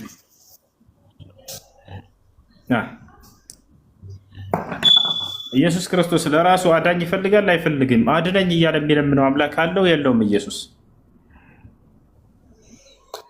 ኢየሱስ ክርስቶስ በባሪያ መልክ እንደ ሰው መስሎ አንተን ለማዳን መጥቷል። ሰማን እኮ እሱን ሰማን። አንተ ምን ስለዚህ አሁን እዚህ ጋር አንተ እንደፈለክ የምታወራው ምህረቱ ስለበዛልክ ነው። ምህረቱ ስለበዛልኝ አይደለም ጌታ ሰው። እሱ መጀመሪያ አዳመጠ ነው የኔ ንግግር፣ ከዛ በኋላ መልስ ሰጠ ነው። እሱ ደግሞ ቤተራ ወጣ እንደ እሱ ወጣቸውና ተናግራለች። ይጭፋን ፕሮፋይል አድርገሽ ስብከት ሰብካ አታች በሷ ቤታ እኔ እናንተን ለማዳን መጥቷል ብላ የጌታ ስም ዘመንሽ ይባረክ። ብዙ ያ እንትን ሴት ልጅ ሰላም ማለት እንዴት ይታያል? የዮሐንስ ወንጌልን አንድ ያውጣውና እንጨርስ። አብዱልከሪም ማጣለት ሴት ልጅ ሰላም ማለት እኔ ለኡሳፊሁ ኒሳሉ ነብዩ ሰለላሁ ዐለይሂ ወሰለም እኔ ባር ሴትን አልጨብጥም አሉ። አይሆንም። እድሜ ምናምን ይለየዋል። ህፃን ልጅ አሁን ለምሳሌ አስፈላጊ አይደለም። ለምን ሰላም ትላታለህ? ህፃን ስትሆን ዘመድ ሲያጎት ልጅ ያክስት ልጅ እንደዚህ ያጎትና ያክስት ልጅ አይቻልም። እነሱን አይቻልም። እሺ ባረከላሁ ፊኩም አላህ ይስጥልኝ። እሺ የቱ ጋር ያወጣል? ሐዋርያቶች ኢየሱስን ቀብረዋል። 19:38 እሺ 19 ሐዋርያቶች አምልጠዋል። ኢየሱስ ክርስቶስ ሊያስብ እኮ አሁን ስለመያዙ እኮ አይደለም ሁሱዬ፣ ስለመሞቱ ነው እያወራን ያለ ነው። ከሞተ በኋላ አይፈልገው አጣለት። ኦኬ መጀመሪያ ግን ሁሱ እንትን እንበል በደንብ እዛ ሄዶ እንዳይለወጥብን ሐዋርያቶች ናቸው።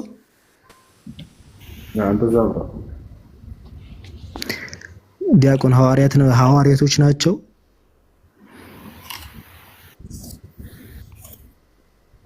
ቅድም ደርሰው ነው የተለወጡት። ምን አልከኝ?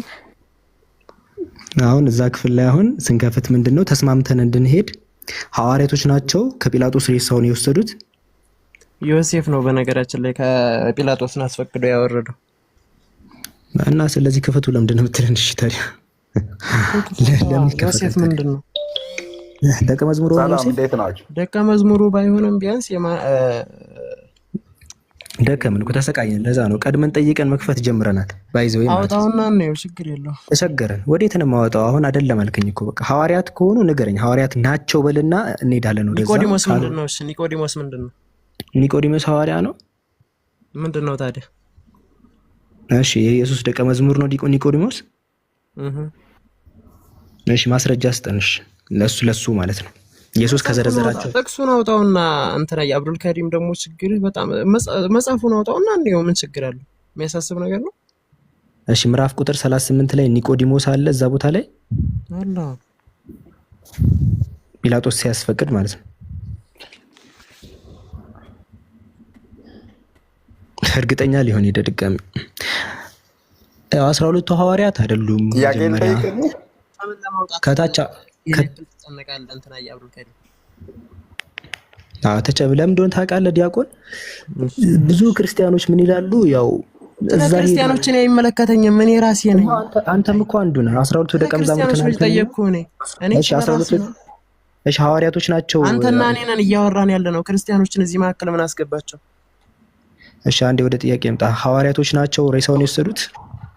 አሁን ምንድነው ያልከኝ? ኒቆዲሞስ አለ የለም እያልከኝ ነው አይደለ? እዚህ ሐሳብ ላይ ኒቆዲሞስ ተካቷል። ስለዚህ መጽሐፉ ነው አንዴ ክፈቱልን ያልከን ማለት ነው። ሐዋርያቶች ሬሳውን ወስደውታል ወይ? አዎ ወይም አይደለም በለን ፕሊስ። ኒቆዲሞስ ምንድነው አልከኝ? ሐዋርያ ነው አልኩ። አዎ። ስለዚህ ኒቆዲሞስ እዛ ላይ አለ ወይ አልከኝ? አዎ አለ አልኩ። መጀመሪያ ሐዋርያት አለ ወይ የለም? ለዚህ እኮ ነው በቃ ቦታው ላይ መክፈት በቃ በጣም ትለዋወጣላችሁ ማስረጃ ስላሌለ ማለት ነው። አሁን መጀመሪያ ወደ መጽሐፉን እያየን ለምን አንዴ አፊርም አድርግልን ፕሊስ አንዴ። ሐዋርያቶች አሁን ቅድም ያስከፈትከን እስከማውጣ ድረስ ጠብቆ ያልከን ደቀ መዛሙርቶቹን የቀበሩት ነው። ይሄ ሁላ ህዝብ እየሰማ ነበር። ክርስቲያኖችን ብዬ ስናገር መሩን ስለነበረን ሁሌም ስለምናወር ይመረናል። በቃ እንዲህ ናቸው። አሁን የምጠይቅ እባክህን ሐዋርያቶች ስላልከን ሐዋርያቶች ናቸው የቀበሩት? ፕሊስ አዎ ወይ አይደለም ብለን ከመክፈት በፊት አድካሚ ናቸው በጣም አደከምና አይደሉም። ሐዋርያቶች ናቸው ሙሉ ሐዋርያትን አይደለም በነገራችን ላይ ተረዳኝ። እሺ ኢየሱስ የመረጣቸው 12 ደቀ መዛሙርት ናቸው እንትን ሬሳውን የወሰዱት? ኢየሱስ 12ቱም ደቀ መዛሙርት ሳይሆኑ በቃ አይደሉም ማለት ነው። በቃ እዚህ ያላችሁ 2000 ደቀ መዝሙር ለምሳሌ አንድ ደቀ መዝሙር ከተካተተ እሺ ከ12ቱ አንዱ አለበት። ከ12ቱ ቢያንስ ከ12ቱ ኢየሱስ ከመረጣቸው ከ12ቱ ደቀ መዛሙርት አንዱ አለበት። ኢየሱስ ከመረጣቸው ከ12ቱ አዎ አልኩ እኮ አብዱል ከሪም በማርያም ነው። እሺ ሰምታችኋል። ኢየሱስ ከመረጣቸው ከ12ቱ እሺ ማን ነው ያ ሰው? ኒቆዲሞስ። እሺ ኢየሱስ ከመረጣቸው ደቀ መዛሙርቱ እንደሆነ ኒቆዲሞስ ማስረጃ አስጠንተው ለበል። ኢየሱስ ደቀ መዛሙርት ዘርዝሯቸዋል ኢየሱስ። አሁን ኒቆዲሞስ እንደዛ እንደሆነ ደግሞ ማስረጃ አስጠንተው ለበል። 12ቱ ከመረጣቸው ዝርዝር ውስጥ እንዳለ ለምን መጽሐፉን አታወጣውም? አሁን አንተ አወጣን እኮ 12ቱ ማስረጃ በኋላ እኮ ነው የምትጠይቀኝ። ወረ በፈጣሪ አሁን ሁለት ነገር እየተስማማን ነው የምንሄደው። ይኸውልህ የመጀመሪያው ሐዋርያቶች እንዳሉ ተስማማን። አንተ ምን አልከኝ? ኢየሱስ ከመረጣቸው ደቀ መዛሙርቶች መካከል አንዱ ነው ብለህናል። ማንን ሲባል ኒቆዲሞስ አልከን። አሁን ኒቆዲሞስ ከ12ቱ ከተመረጡ ደቀ መዛሙርት ለመሆኑ ማስረጃ አስጠንተው ልበል። ኦኬ እሺ። በነገራችን ላይ እሱን ደግሞ የት መሰለህ የምታገኘው? 12ቱ የተዘረዘሩበትን ቦታ ላሳይክ። ኢየሱስ እንግዲህ መርጦ እሱን አውጣልህ። ትንሽ እስከዛ ድረስ ደግሞ አንተ ፈልገው እኔ ለምን አግዛለሁ? እሺ ፈልገው ስልኩ ስለማይመቸኝ እኮ ነው እንደዚህ ለማውጣት አይመቸኝም። መጽሐፍ በቃ ደርሰና በሐሳብ እንዳትቀይር ምንም እንቀይረው ነገር የለም። እጽፈዋለሁ አጠገቤ በስልኬ ራሱ እንዳረሰው ከ12ቱ ደቀ መዛሙርት በቃ ኒቆዲሞስ ከ12ቱ በቃ ኒቆዲሞስ ኢየሱስ ከመረጣቸው ከ12ቱ ደቀ መዛሙርት አንዱ ነው ብለህ ነው አሁን ማስረጃ ልታመጣልህ። ኒቆዲሞስ ከ12ቱ ደቀ መዛሙርት መካከል እንደሆነ ቶሎ በል ደርሰና እስቲ። አይ ኦኬ ሀብታም እስከዛ ጥያቄ ካለህ ጠይቅ ትችላለህ። ሀብቶ ኦኬ ልጠይቅሽ። አመሰግናለሁ። ሱረቱል መርያም ላይ ቁጥር 15 ላይ ትንሽ ማብራሪያ ፈልጌ ነው። ኢየሱስ ክርስቶስ እንዳልሞተ ነው የሚያሳየውና እዚህ ጋር ደግሞ እንደሞተ ነው የሚያሳየው። እሺ አልሞተም ማድረገ እያልክ ነበር። ሱራ መርያም ቁጥር 15 ነው ያልከው? ያ እሱ ላይ ትንሽ ማብራሪያ ፈልጌ። እሺ አውጣለህ አብዱል ከሪም። ሱራ መርያም ቁጥር 15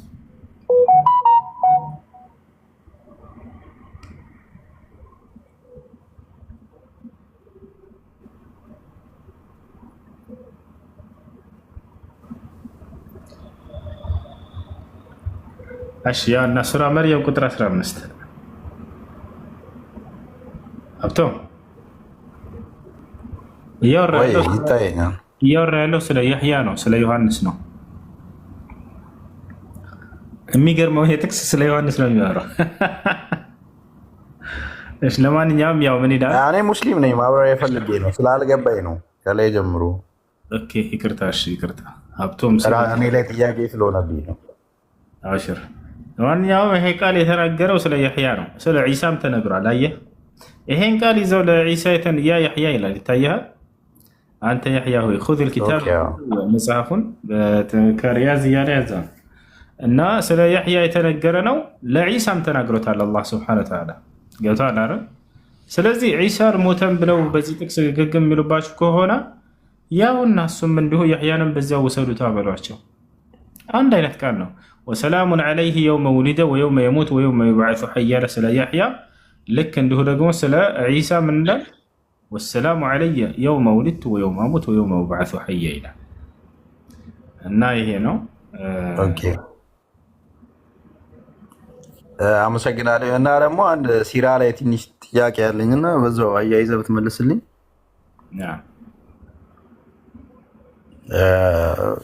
ረሱል ከአረቡ ማህበረሰብ የተላኩ ብቸኛ መልእክተኛ ናቸው? አይደሉም። አላህ ስብሐነሁ ወተዓላ በየዘመናቱ ከየዓለሙ ክፍል ነቢያትን ልኳል። አላህ በቁርአን ላይ ሲናገር ምን ይላል? ወኢን ሚን ኡመቲን ኢላ ኸላ ፊሃ ነዚር ይላል። አንድም ትውልድ የለችም ነቢይ ያለፈባት ቢሆን እንጂ ይላል። ስለዚህ ማንኛውም ትውልድ ላይ ነቢያት ነበሩ። አላህ በሌላ ቦታ ላይ ከአረቡ ከእሳቸው ውጭ ነበረ ነው? አዎ ነፍ ነበሩ። በየዓለሙ ላይ ተልከዋል ነቢያቶች። ነቢይ ያልተላከበት ትውልድ የለም እያለ ነው። ነቢይ ያልተላከበት ትውልድ የለም። በሌላ ቦታ ላይ እሺ፣ ደግሞ አንዴ ልጨርስ አንድ ነገር። እሺ ወለቀድ በዐትና ፊ ኩሊ ኡመቲን ረሱለን ይላል አላህ። በእርግጥም ወደ እያንዳንዱ ማህበረሰብ ነቢያትን ልኬያለሁኝ ይላል። አምላክ ለአንድ ለእስራኤል ጎሳ ብቻ የሚልክ አምላክ አይደለም። ይሄ ከሆነ አምላክ አይደለም። አንድ ጎሳ ለይቶ ከዚህ ዘር ብቻ እንጂ አልልክም ብሎ እንትን የሚል ከሆነ ይሄ አምላክ አይደለም። ወይንም ሌሎችን ዓለም አልፈጠራቸውም ማለት ነው። አያችሁ፣ አምላክ አላህ ሱብሓነሁ ወተዓላ ለዓለሙ ህዝብ ሁሉ ነቢያትን ሲልክ ነበር። እኔ ከአንድ ጎሳ ብቻ ነው የምልከው ካልሆነ አልልክም እንዲህ ካለ ይሄ አምላክ አይደለም። አምላክ ማለት የፈጠረውን ህዝብ ሁሉ በነቢያቱ የሚያስብ ነው። በየዓለሙ ሁሉ ነቢያትን ስልክ ነበር ብሎ አላህ ቃል በቃል ይናገራል። ማንም ትውልድ የለም ነቢይ ያለፈበት ቢሆን እንጂ እያለ ይነግረናል። እና ነቢያችን ሰለላሁ ዐለይሂ ወሰለም ሐዲስ ላይ ምን አሉ? ለናሙናነት ያክል ከአረብ ነቢያቶች ጠቅሰውልናል። ከአረብ ነቢያቶች ሷሊሑ ሚነል ዐረብ ወሁድ ሚነል ዐረብ ወሹዐይብ ሚነል ዐረብ ብለዋል። እነዚህ ሶስቱ ነቢያቶች ከአረብ ናቸው ሁሉ እያሉ የተናገሩበት ቦታ አለ። እሺ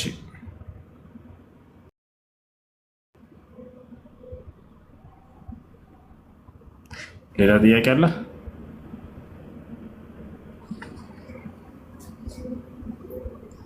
አዶ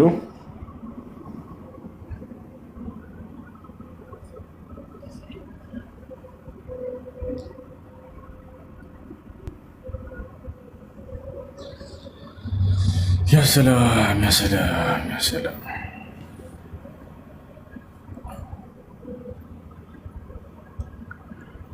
ጴንጤ ነው ይላሉ። ጴንጤ ነህ እንዴ? ሙስሊም ነኝ እያለ እናንተ እንዴት ጴንጤ ነህ ትላላችሁ?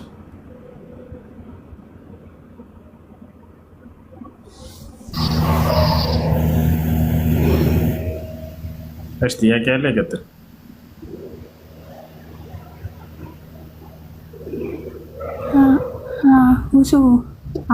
ሰላም አለይኩም።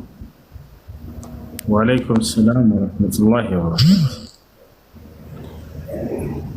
እሺ ሁሱ አሁን በቁርአን ኢሳን አልገደሉትም አልሰቀሉትም ይላል እና እንደ መጽሐፍ ቅዱስም ኢየሱስ አሁን መሞት አይፈልግም ማለት እቺ ጽዋ ከኔ ትለፍ እያለ በጣም ዱዓ አድርጓል እና ዕብራውያን ምዕራፍ 7 ላይ ደግሞ ከሞት ሊያድነው ወደሚችል ምልጃንና ጸሎትን ከእንባ ጋር አቀረበ ይላል። አሁን ኢየሱስ እንደ መጽሐፍ ቅዱስም መሞት አይፈልግም እና ላይክ ክርስቲያኖች ከየት አምጥቶ ነው ታዲያ ላይክ ኢየሱስ ሞት የተሰቀለ ማለት አምላክ ኢየሱስን በግድ ነው የገደለው? ኢየሱስ መሞት ሳይፈልግ በግድ ነው ለኛ ኃጢአት ስለ ኢየሱስን የገደለው? አስገድዶት ነው የገደለው? ምንድነው ላይ? ትክክለኛ ጥያቄ። ኢየሱስ ክርስቶስ መሞት አይፈልግም ነበር። በርካታ ቦታ ላይ ተናግሯል። ከአድነኝ እያለ እያለቀሰ ሁሉ ነው የለመነው እና ስለዚህ መሞት ሳይፈልግ አምላክ ራሱ አስገድዶ ነው የገደለው። ትክክለኛ ጥያቄ። እሺ እልፍነሽ ወንድምሽ እንዴት ነህ? ሰላም ነው? ደህና ነሽ? እግዚአብሔር ይመስገን። እኔ ጥያቄ ነበረኝ። እሺ ጥያቄሽ ምንድን ነው?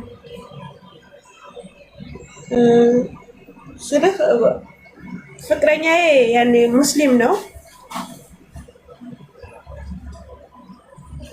እና ያኔ እኔ ክርስቲያን ነኝ። እሺ እና ብዙ ጊዜ ስናወራበት ያኔ እሱም ይለኝን አንቺም በሃይማኖትሽ እኔም በሃይማኖት የምኖር እንችላለን ይለኛል። እሺ በእርግጥ እኔ እስልምና እወደዋለሁ፣ አልጠላውም፣ እወደዋለሁ። ማወቅም እፈልጋለሁ። እሺ ግን እኔ ግን ያው እማሏቸው ትንሽ የቤተሰብ ነገር ይዘኛል።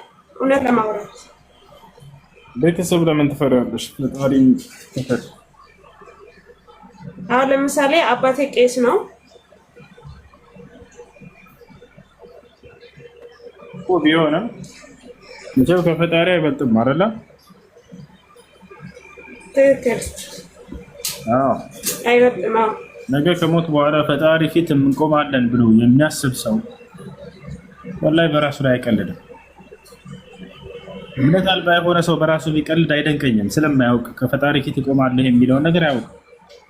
ይሄ ብቻ በቂ እኮ ነው ስለራስ ቆም ብሎ ለማስተንተን። ከፈጣሪ ፊት እቆማለሁ ብሎ የሚያምን ሰው እንዴት ነው በራሱ ላይ የሚቀልደው? ለምን አናነብም መጽሐፍ? ኢየሱስ ክርስቶስ የምታመልኩት አካል እኔ ሰው ነኝ እያለ መጽሐፋችሁ ላይ እኔ ሰው ነኝ ያለ ዮሐንስ ወንጌል ምዕራፍ 8 ቁጥር 40 ላይ እኔ ከአምላክ ሰምቼ የምነግራችሁ ሰው ነኝ አለ። የምታመልኩት አካል ማን ነው ብላችሁ መጽሐፋችሁ ልታነብቡ ይነግራችሁ። እኔ አምላክ አለኝ ይላል ኢየሱስ ክርስቶስ። ዮሐንስ ወንጌል ምዕራፍ 20 ቁጥር 17 ላይ ወደ አምላኬ ወደ አምላካችሁ አድርጋለሁ አለ። አምላክ ያለው ማለት ነው። ታዲያ ለምንድን ነው የማመልከው አምላክ ያለው? ኢየሱስ ክርስቶስ አንዲትም ቦታ ላይ መጽሐፍ ቅዱስ ላይ እኔን ተገዙኝ ብሎ የተናገረበት ቦታ ላይ ታዲያ ለምንድን ነው የምትገዛው? ይሄን ያለበት ቦታ አንድ ብቻ ይቀራል እና ይሄ ነው። እሺ እሺ። እና ግን በውስጥ ማውራት ይቻላል? ይቻላል።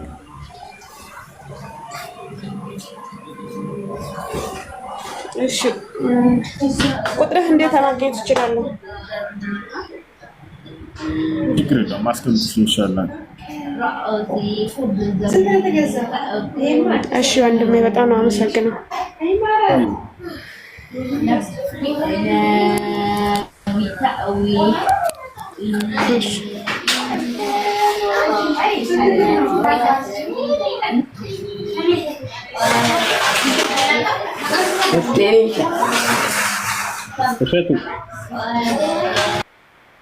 ወሰን እየተማርኩኝ ስላለ ነው። ለምን አታውጠኝ? እሺ አታውጣ።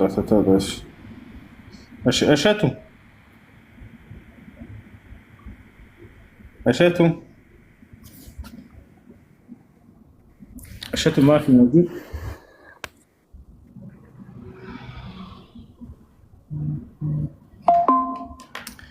እሸቱ የለህም? እሸት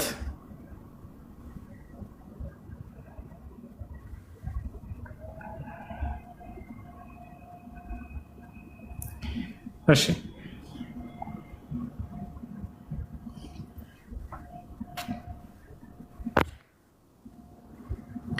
አሁን ደግሞ ሁዙ የመጨረሻ አንድ ጥያቄ አለኝ። እሺ አሁን ቁርአን ላይ ያለው ያህያ ማለት ነው መጽሐፍ ቅዱስ ላይ ያለው መጥምቁ ዮሐንስ ነው እንዴ? ላይካ የዘከርያስ ልጅ ነው ቁርአን ላይ ያለው ያህያ። ኦኬ እሺ። ስለዚህ አሁን ቆይ እሺ በቃ እሺ፣ አመሰግናለሁ።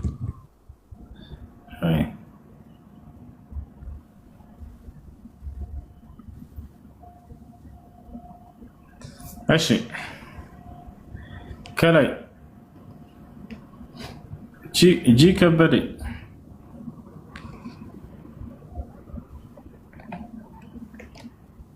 እሺ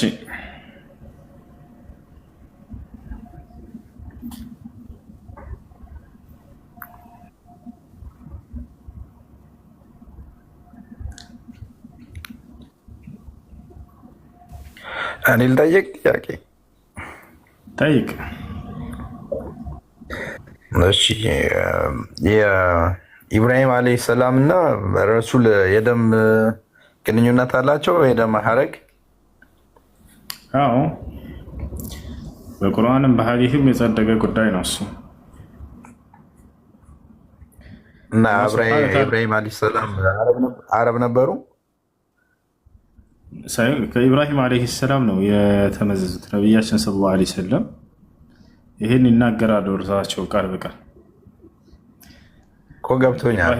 ኢብራሂም አለይሂ ሰላም ኬት አካባቢ ነበሩ?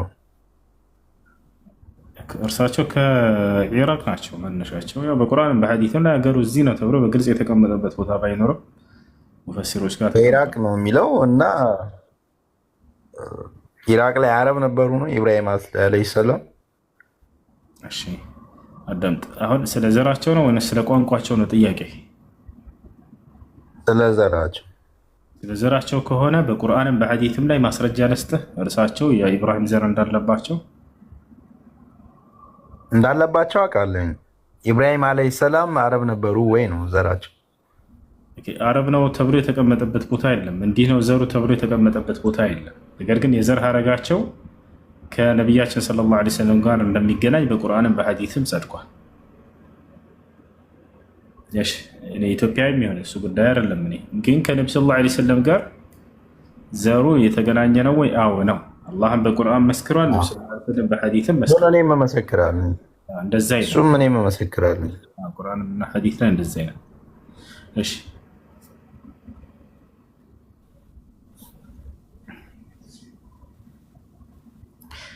ሁሱ እኔ ልቀጥል? ቀጥል። እሺ የኔ ጥያቄ ምን መሰለህ? በነገረ ድህነት ዙሪያ ማለት ነው። እንግዲህ የክርስትና እምነትና የእስልምና እምነት ምናልባት በነገረ ድህነት ላይ የተለያየ ሀሳብ ያላቸው ይመስለኛል። እና የሰው ልጅ መጀመሪያ ሲኖር እዚህ ምድር ላይ ነበረ ወይስ አልነበረም? ነበረች።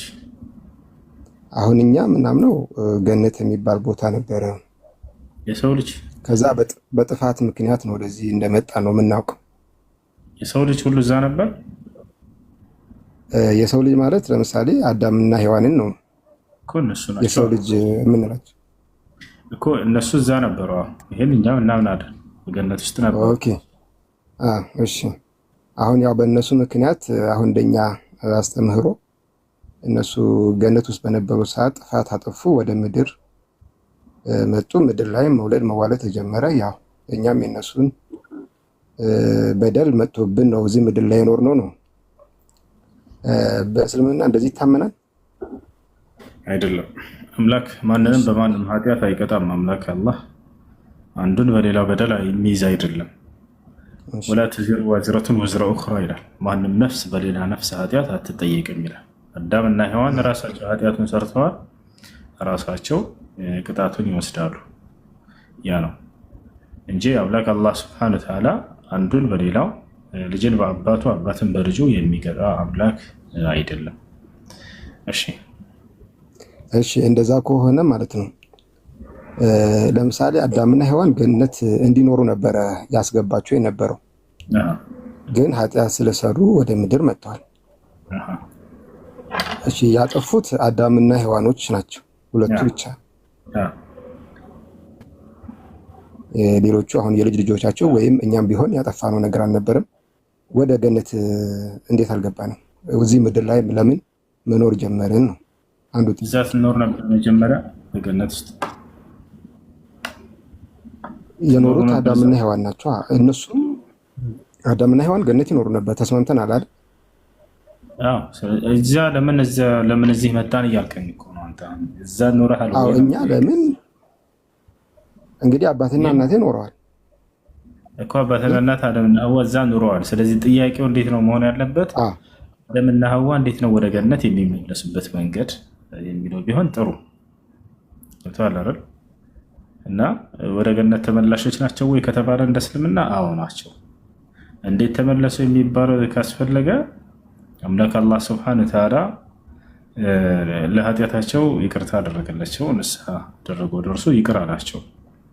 ከዛ በምድር ላይ በቆዩበትን ቆይታ ጊዜ አንድ ህግ ልክላቸዋለሁ ያንን ከተከተሉ ብሎ አዘዛቸው። እንዲሁም ከሰው ዘርም ሁሉ ያን የተከተለ ወደ ገነት ይገባል አለ። ያም ህግ ምንድነው? ኢስላም ነው።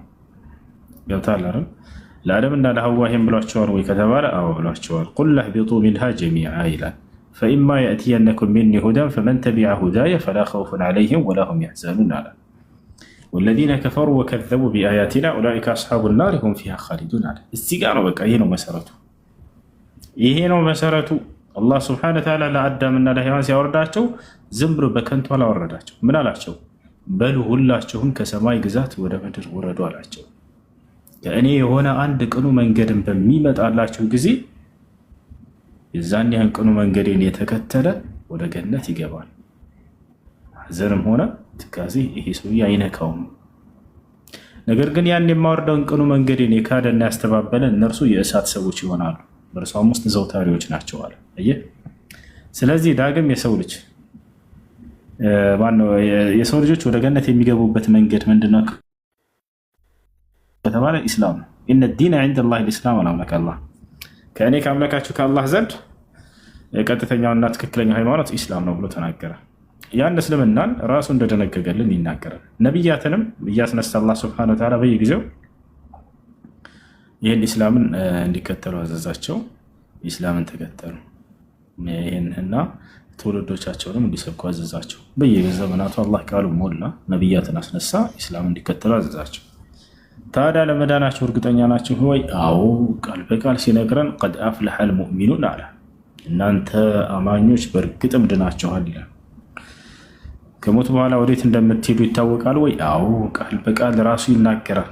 በዚህ ሙስሊም ሆኖ ለሞተ ሰው ገነትን አስገባዋለሁ፣ በእርሷም ውስጥ ለዘላለም ይኖራል እያለ ይናገራል። ይህን ይመስላል። እሺ፣ ገነት ማለት ነው የሰው ልጆች በምንድን ነው የሚኖርባት? በስጋ ነው? በነፍስ ነው?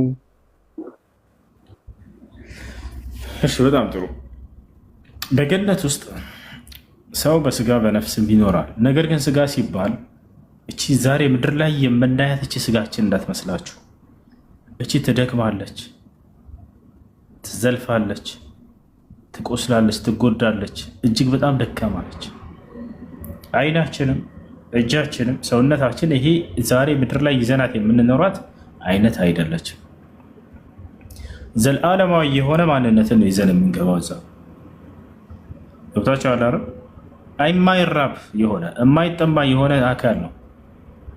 ለዚያ ነው ወአነከ ላ ተዝመኡ ፊሃ ወላ በጀነት ውስጥ አትራቡም አትጠሙም፣ ለዘላለም መኖር የሚችል አካል ነው። ታዲያ ከምድር አካል ጋር ምን አገናኘው? እኔ አልበላም አልጠጣም ካለ የገነት ሰው ለዘላለም ሳይበላ ሳይጠጣ መኖር ይችላል። ይህን ታውቃላችሁ? አትራቡም አትጠሙም አምላክ አላህ ሱብሓነሁ ወተዓላ። አያችሁ፣ ማርጀት የሚባል የለም። ሰውነት ባለበት ሁኔታ ተፈጥሮ ለዘላለም የሚኖር ማንነት ነው። እንዲሁም የማይጠፋ ማንነት ላ የዙቁነ ፊሃ ልመውት ኢላ ልመውተተል ኡላ አምላካችን አላህ በእርሷ ውስጥም ሞትን አይቀምሱም በፍጹም እያለ ይናገራል። ዘላለም ነዋሪዎች ናቸው እያለ ይናገራል። የመጀመሪያዊቷን የምድራዊዋን ሞት ብቻ ሲቀር ካልሆነ በስተቀር ሞት የሚባል ዳግም አያገኛቸውም እያለ ይናገራል። ያ ነው በገነት ውስጥ ትልቁ ጸጋችን ብለን የምናስበው ብዙ ሰው የሚመስለው ይሄ ስጋዊ ጸጋዎች ናቸው። ላ ይሄ ትርፍ ነው። ይሄ ትርፍ ነው። ትልቁ ጸጋ በገነት ውስጥ ምንድን ነው ከተባለ እንደ እስልምና ከአምላካችን ከአላህ ሱብሓነሁ ወተዓላ የምናገኘው መንፈሳዊ ህይወት ነው። እርሱን ማየት፣ እርሱን መስማት፣ እርሱን ማናገር፣ ይሄን ሁሉ እንሰጣለን። ውዴታውን መጎናጸፍ ገብቷቸዋል። አላህ የገነትን ጸጋ ሲናገር በሱረቱ ተውባ ላይ ወዐደ ላሁ አለዚነ አመኑ ወዐሚሉ ሷሊሓት ጀናትን ተጅሪ ሚን ተሕቲሃ አልአንሃር ወመሳኪነ ጠይበትን ፊ ጀናቲ ዐድን ወሪድዋኑ ሚነላሂ አክበር። ለአማኞች ባሪያዎች በገነት ውስጥ ጸጋን ቃል ገብቼላቸዋለሁ ካለ በኋላ ነገር ግን ከዚያ በላይ የእኔ ውዴታ ይበልጥላቸዋል አለ። አየህ አይደለ?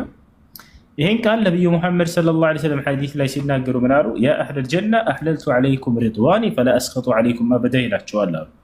እናንተ የገነት ሰዎች ሆይ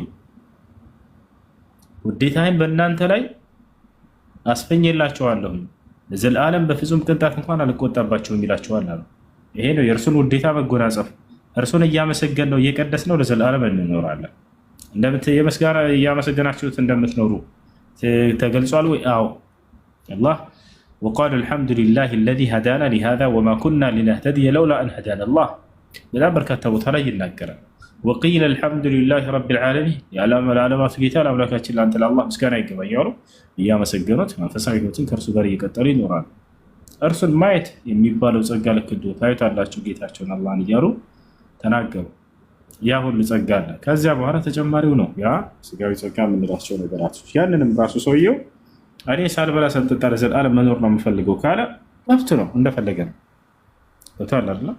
ያ ነው። እሺ አዎ ሰምቻለሁ። እና አሁን ግራ የሚገባው ነገር ምን መሰለህ? አሁን ያው የሰው ልጅ አመጣጡን ስናይ ከአምላክ ጋርም ደግሞ ያለው ቀረቤታ ስናይ ከዛ በኋላ ቅጣቱንም ለምሳሌ ገነት ውስጥ በነበሩበት ጊዜ እንግዲህ አጥፍተዋል ብለናል። ባያጠፉ ኖሮ ወዴት ይሄዱ ነበረ? ስላጠፉ ወደዚህ ምድር መጥተዋል።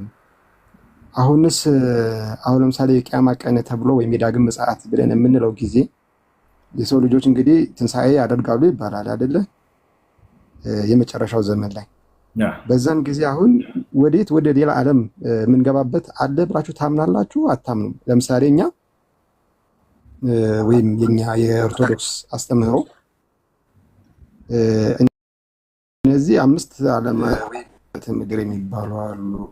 እኛ የምንኖርባት ምድር አለች ገነት ሲሆን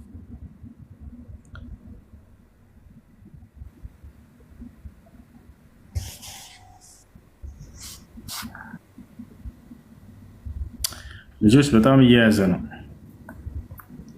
ኮፒ ሊንክ አድርጉ። እንዲህ ከያዘ ቢዘጋው ላይ ይመስለኛል። እሺ ይሰማል?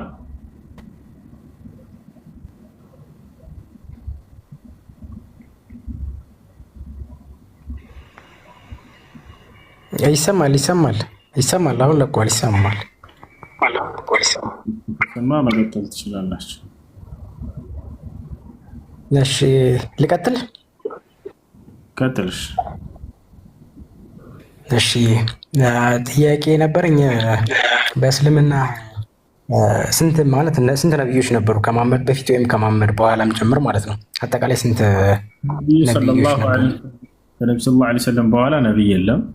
እኔ ነብያት ሁሉ መጨረሻና መደምደሚያ ላይ ብለው ተናግረዋል። አላህም በቁርአን ላይ ሙሐመድ የነብያት ሁሉ መደምደሚያና መጨረሻ ነው ብሎ ነግሮናል ሰለላሁ ዐለይሂ ወሰለም። ከእርሳቸው በፊት በርካታ ነብያቶች አሉ። አላህ ሱብሓነሁ ወተዓላ በቁርአን ላይ የጠቀሳቸውም ያልጠቀሳቸውም እንዳሉ ይገልጽልናል። በሱረቱል ኒሳ ላይ ምን ይላል? ወረሱለን ቀድ ቀሰስናሁም ዐለይከ ሚን ቀብሉ ወረሱለን ለም ነቅሱስሁም ዐለይክ። ሙሐመድ ሆይ ከመልእክተኞች በአንተ ላይ የተረኩልህ አሉ ያልተረኩልህም ብዙዎች አሉ እያለ ይናገራል። እና የተተረኩት ስንት ናቸው ከተባለ 25 ነብያቶች ተተርከውልናል። ሌሎች ያልነገርኩልህ በጣም በርካቶች ነብያቶችም አሉ ብሎ ነግሮናል።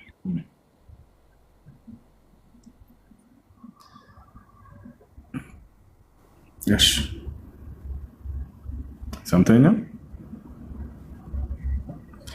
ሰምተኛ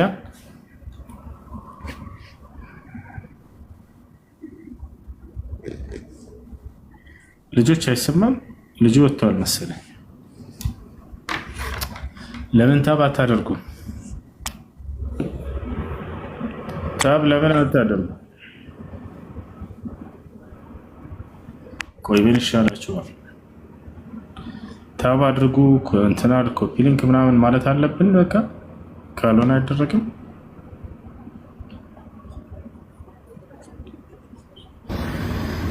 أعوذ بالله من الشيطان الرجيم بسم الله الرحمن الرحيم تبارك الذي نزل الفرقان على عبده ليكون للعالمين نذيرا الذي له ملك السماوات والأرض ولم يتخذ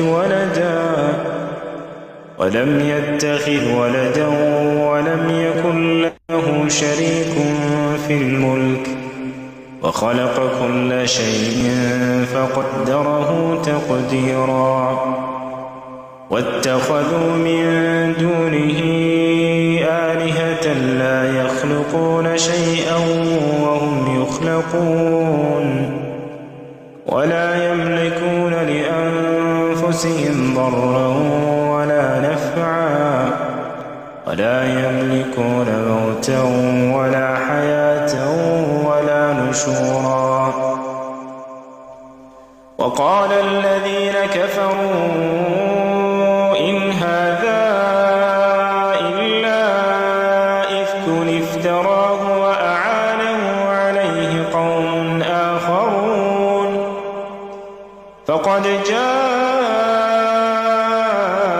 ظلما وزورا وقالوا أساطير الأولين اكتتبها فهي تملى عليه بكرة وأصيلا قل أنزله الذي يعلم السر في السماوات والأرض إنه كان غفورا رحيما وقالوا ما لهذا الرسول يأكل الطعام ويمشي في الأسواق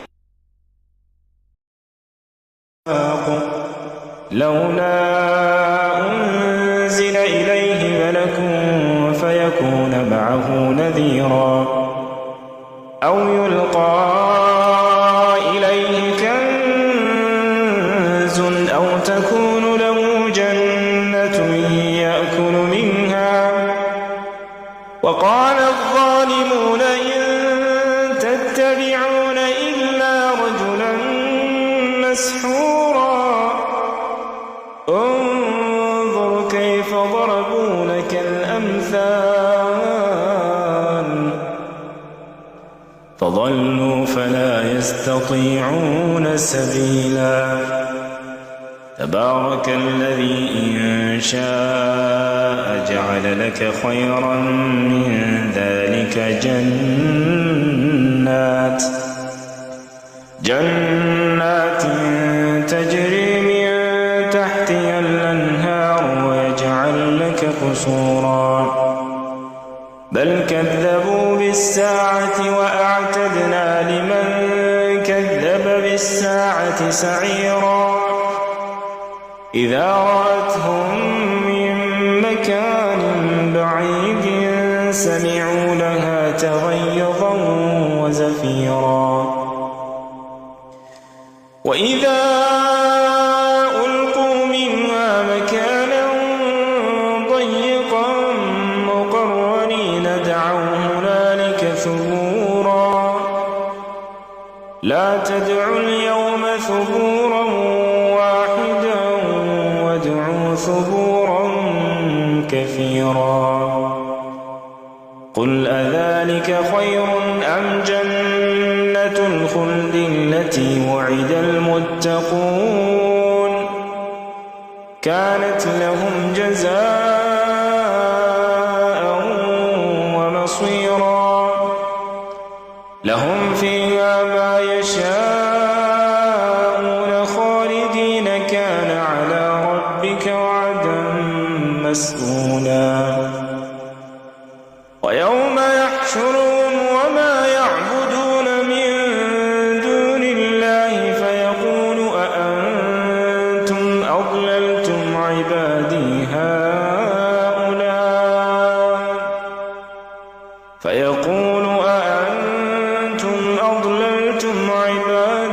هؤلاء أم هم ضلوا السبيل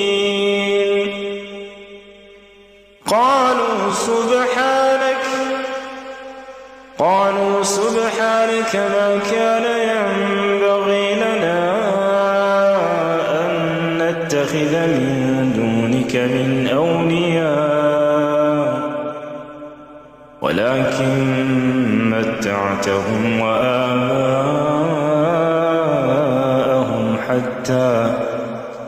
حتى نسوا الذكر وكانوا قوما بورا وقد كذبوكم بما تقولون فما تستطيعون صرفا ولا نصرا ومن يظلم منكم نذقه عذابا كبيرا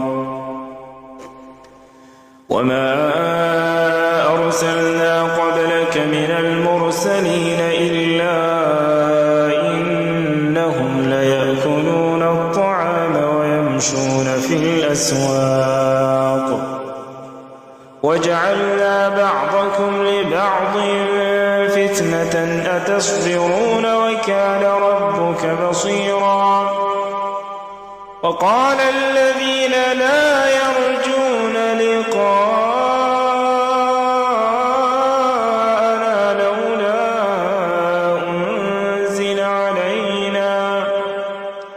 لولا أنزل علينا الملائكة أو نرى ربنا لقد استكبروا في أنفسهم وعتوا عتوا كبيرا يوم يرون الملائكة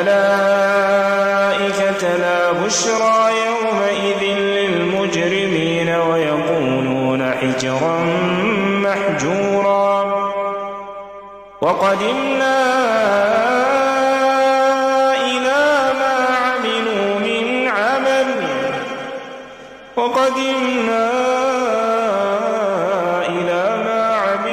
من عمل فجعلناه هباء منثورا أصحاب الجنة يومئذ خير مستقرا وأحسن مقيلا ويوم تشقق السماء بالغمام ونزل الملائكة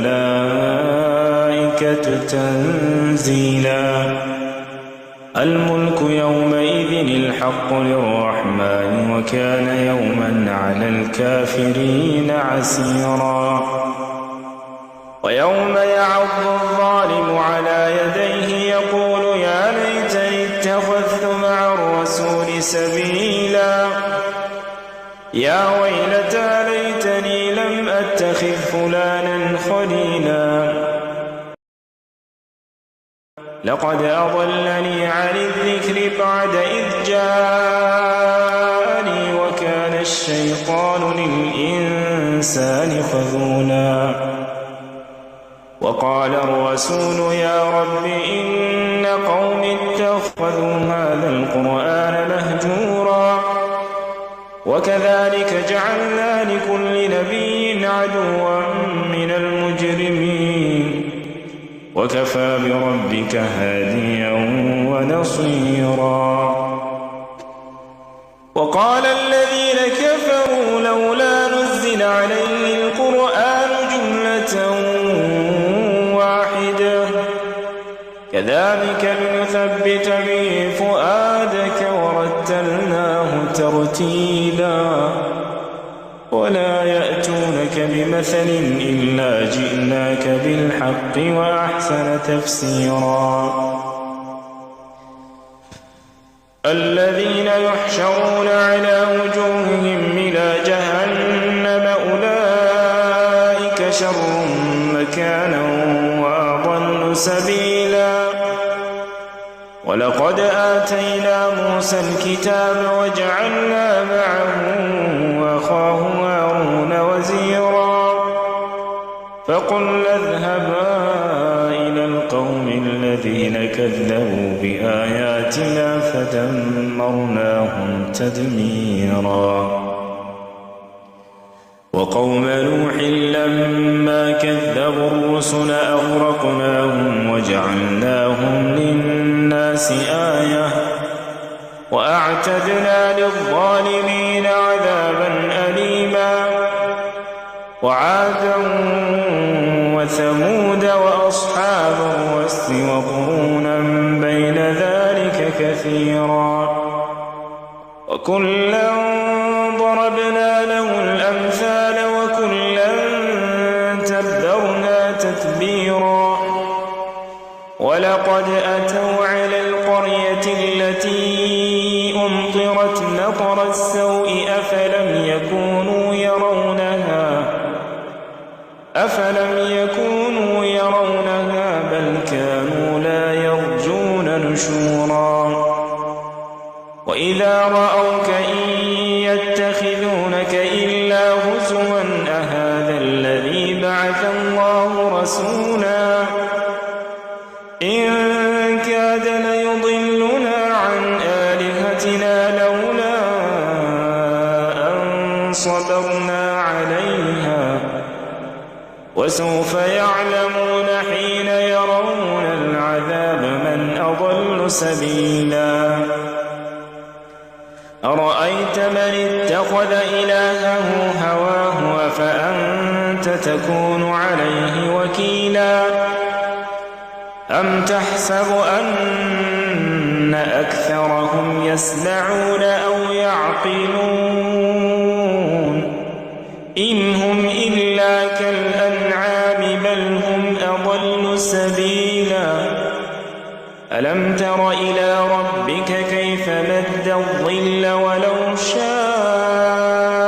لجعله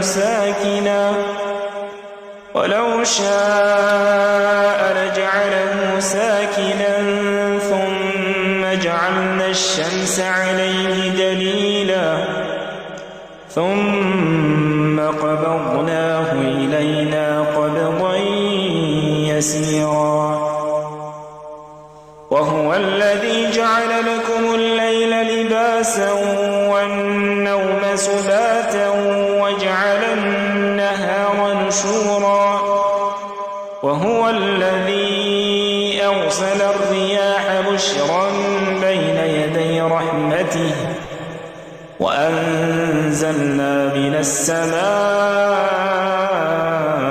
ماء طهورا لنحيي به بلدة ميتا ونسقيه مما خلقنا أنعاما وأناسيا كثيرا ولقد صرفناه بينهم ليذكروا فأبى أكثر الناس إلا كفورا ولو شئنا لبعثنا في كل قرية نذيرا فلا تطع الكافرين وجاهدهم به جهادا كبيرا وهو الذي مرج البحرين هذا عذب فرات وهذا ملح أجاج وجعل بينهما برزخا وحجرا محجورا وهو الذي خلق من الماء بشرا فجعله نسبا وصهرا وكان ربك قديرا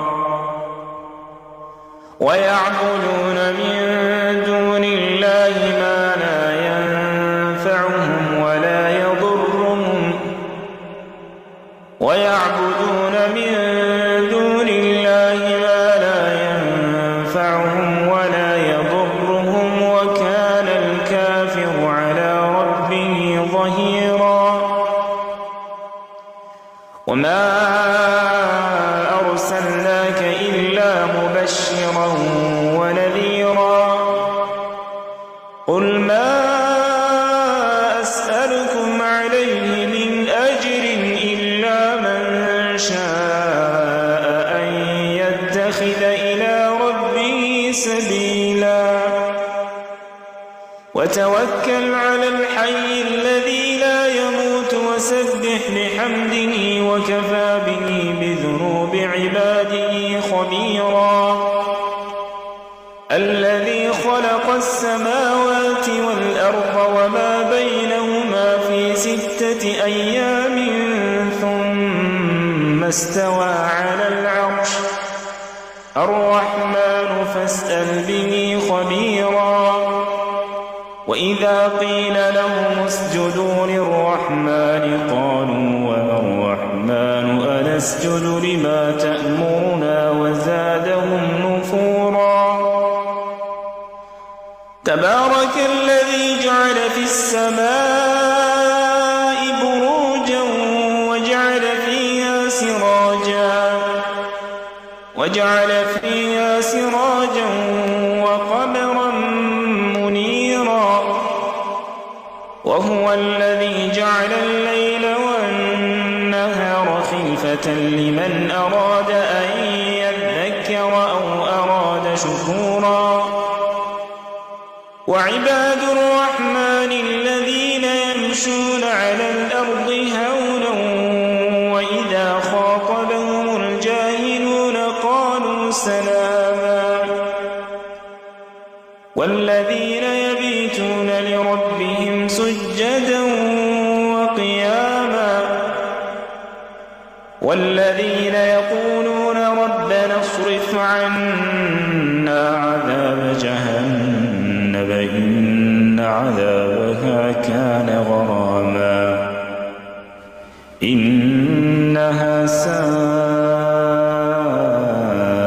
مستقرا ومقاما والذين إذا أنفقوا لم يسرفوا ولم يقتروا وكان بين ذلك قواما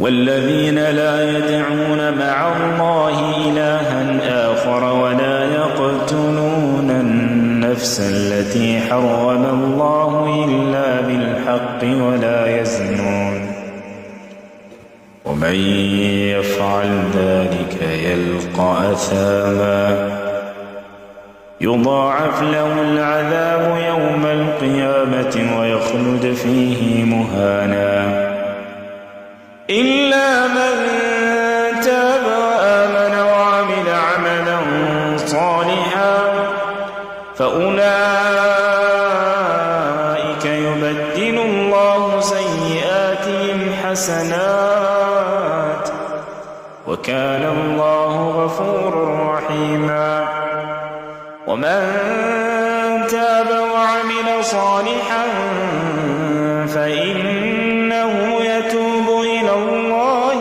متابا والذين لا يشهدون الزور وإذا مروا باللغو مروا كراما والذين إذا ذكروا بآيات ربهم لم يخروا عليها صما وعميانا والذين يقولون ربنا هب لنا من أزواجنا وذرياتنا قرة أعين واجعلنا للمتقين إماما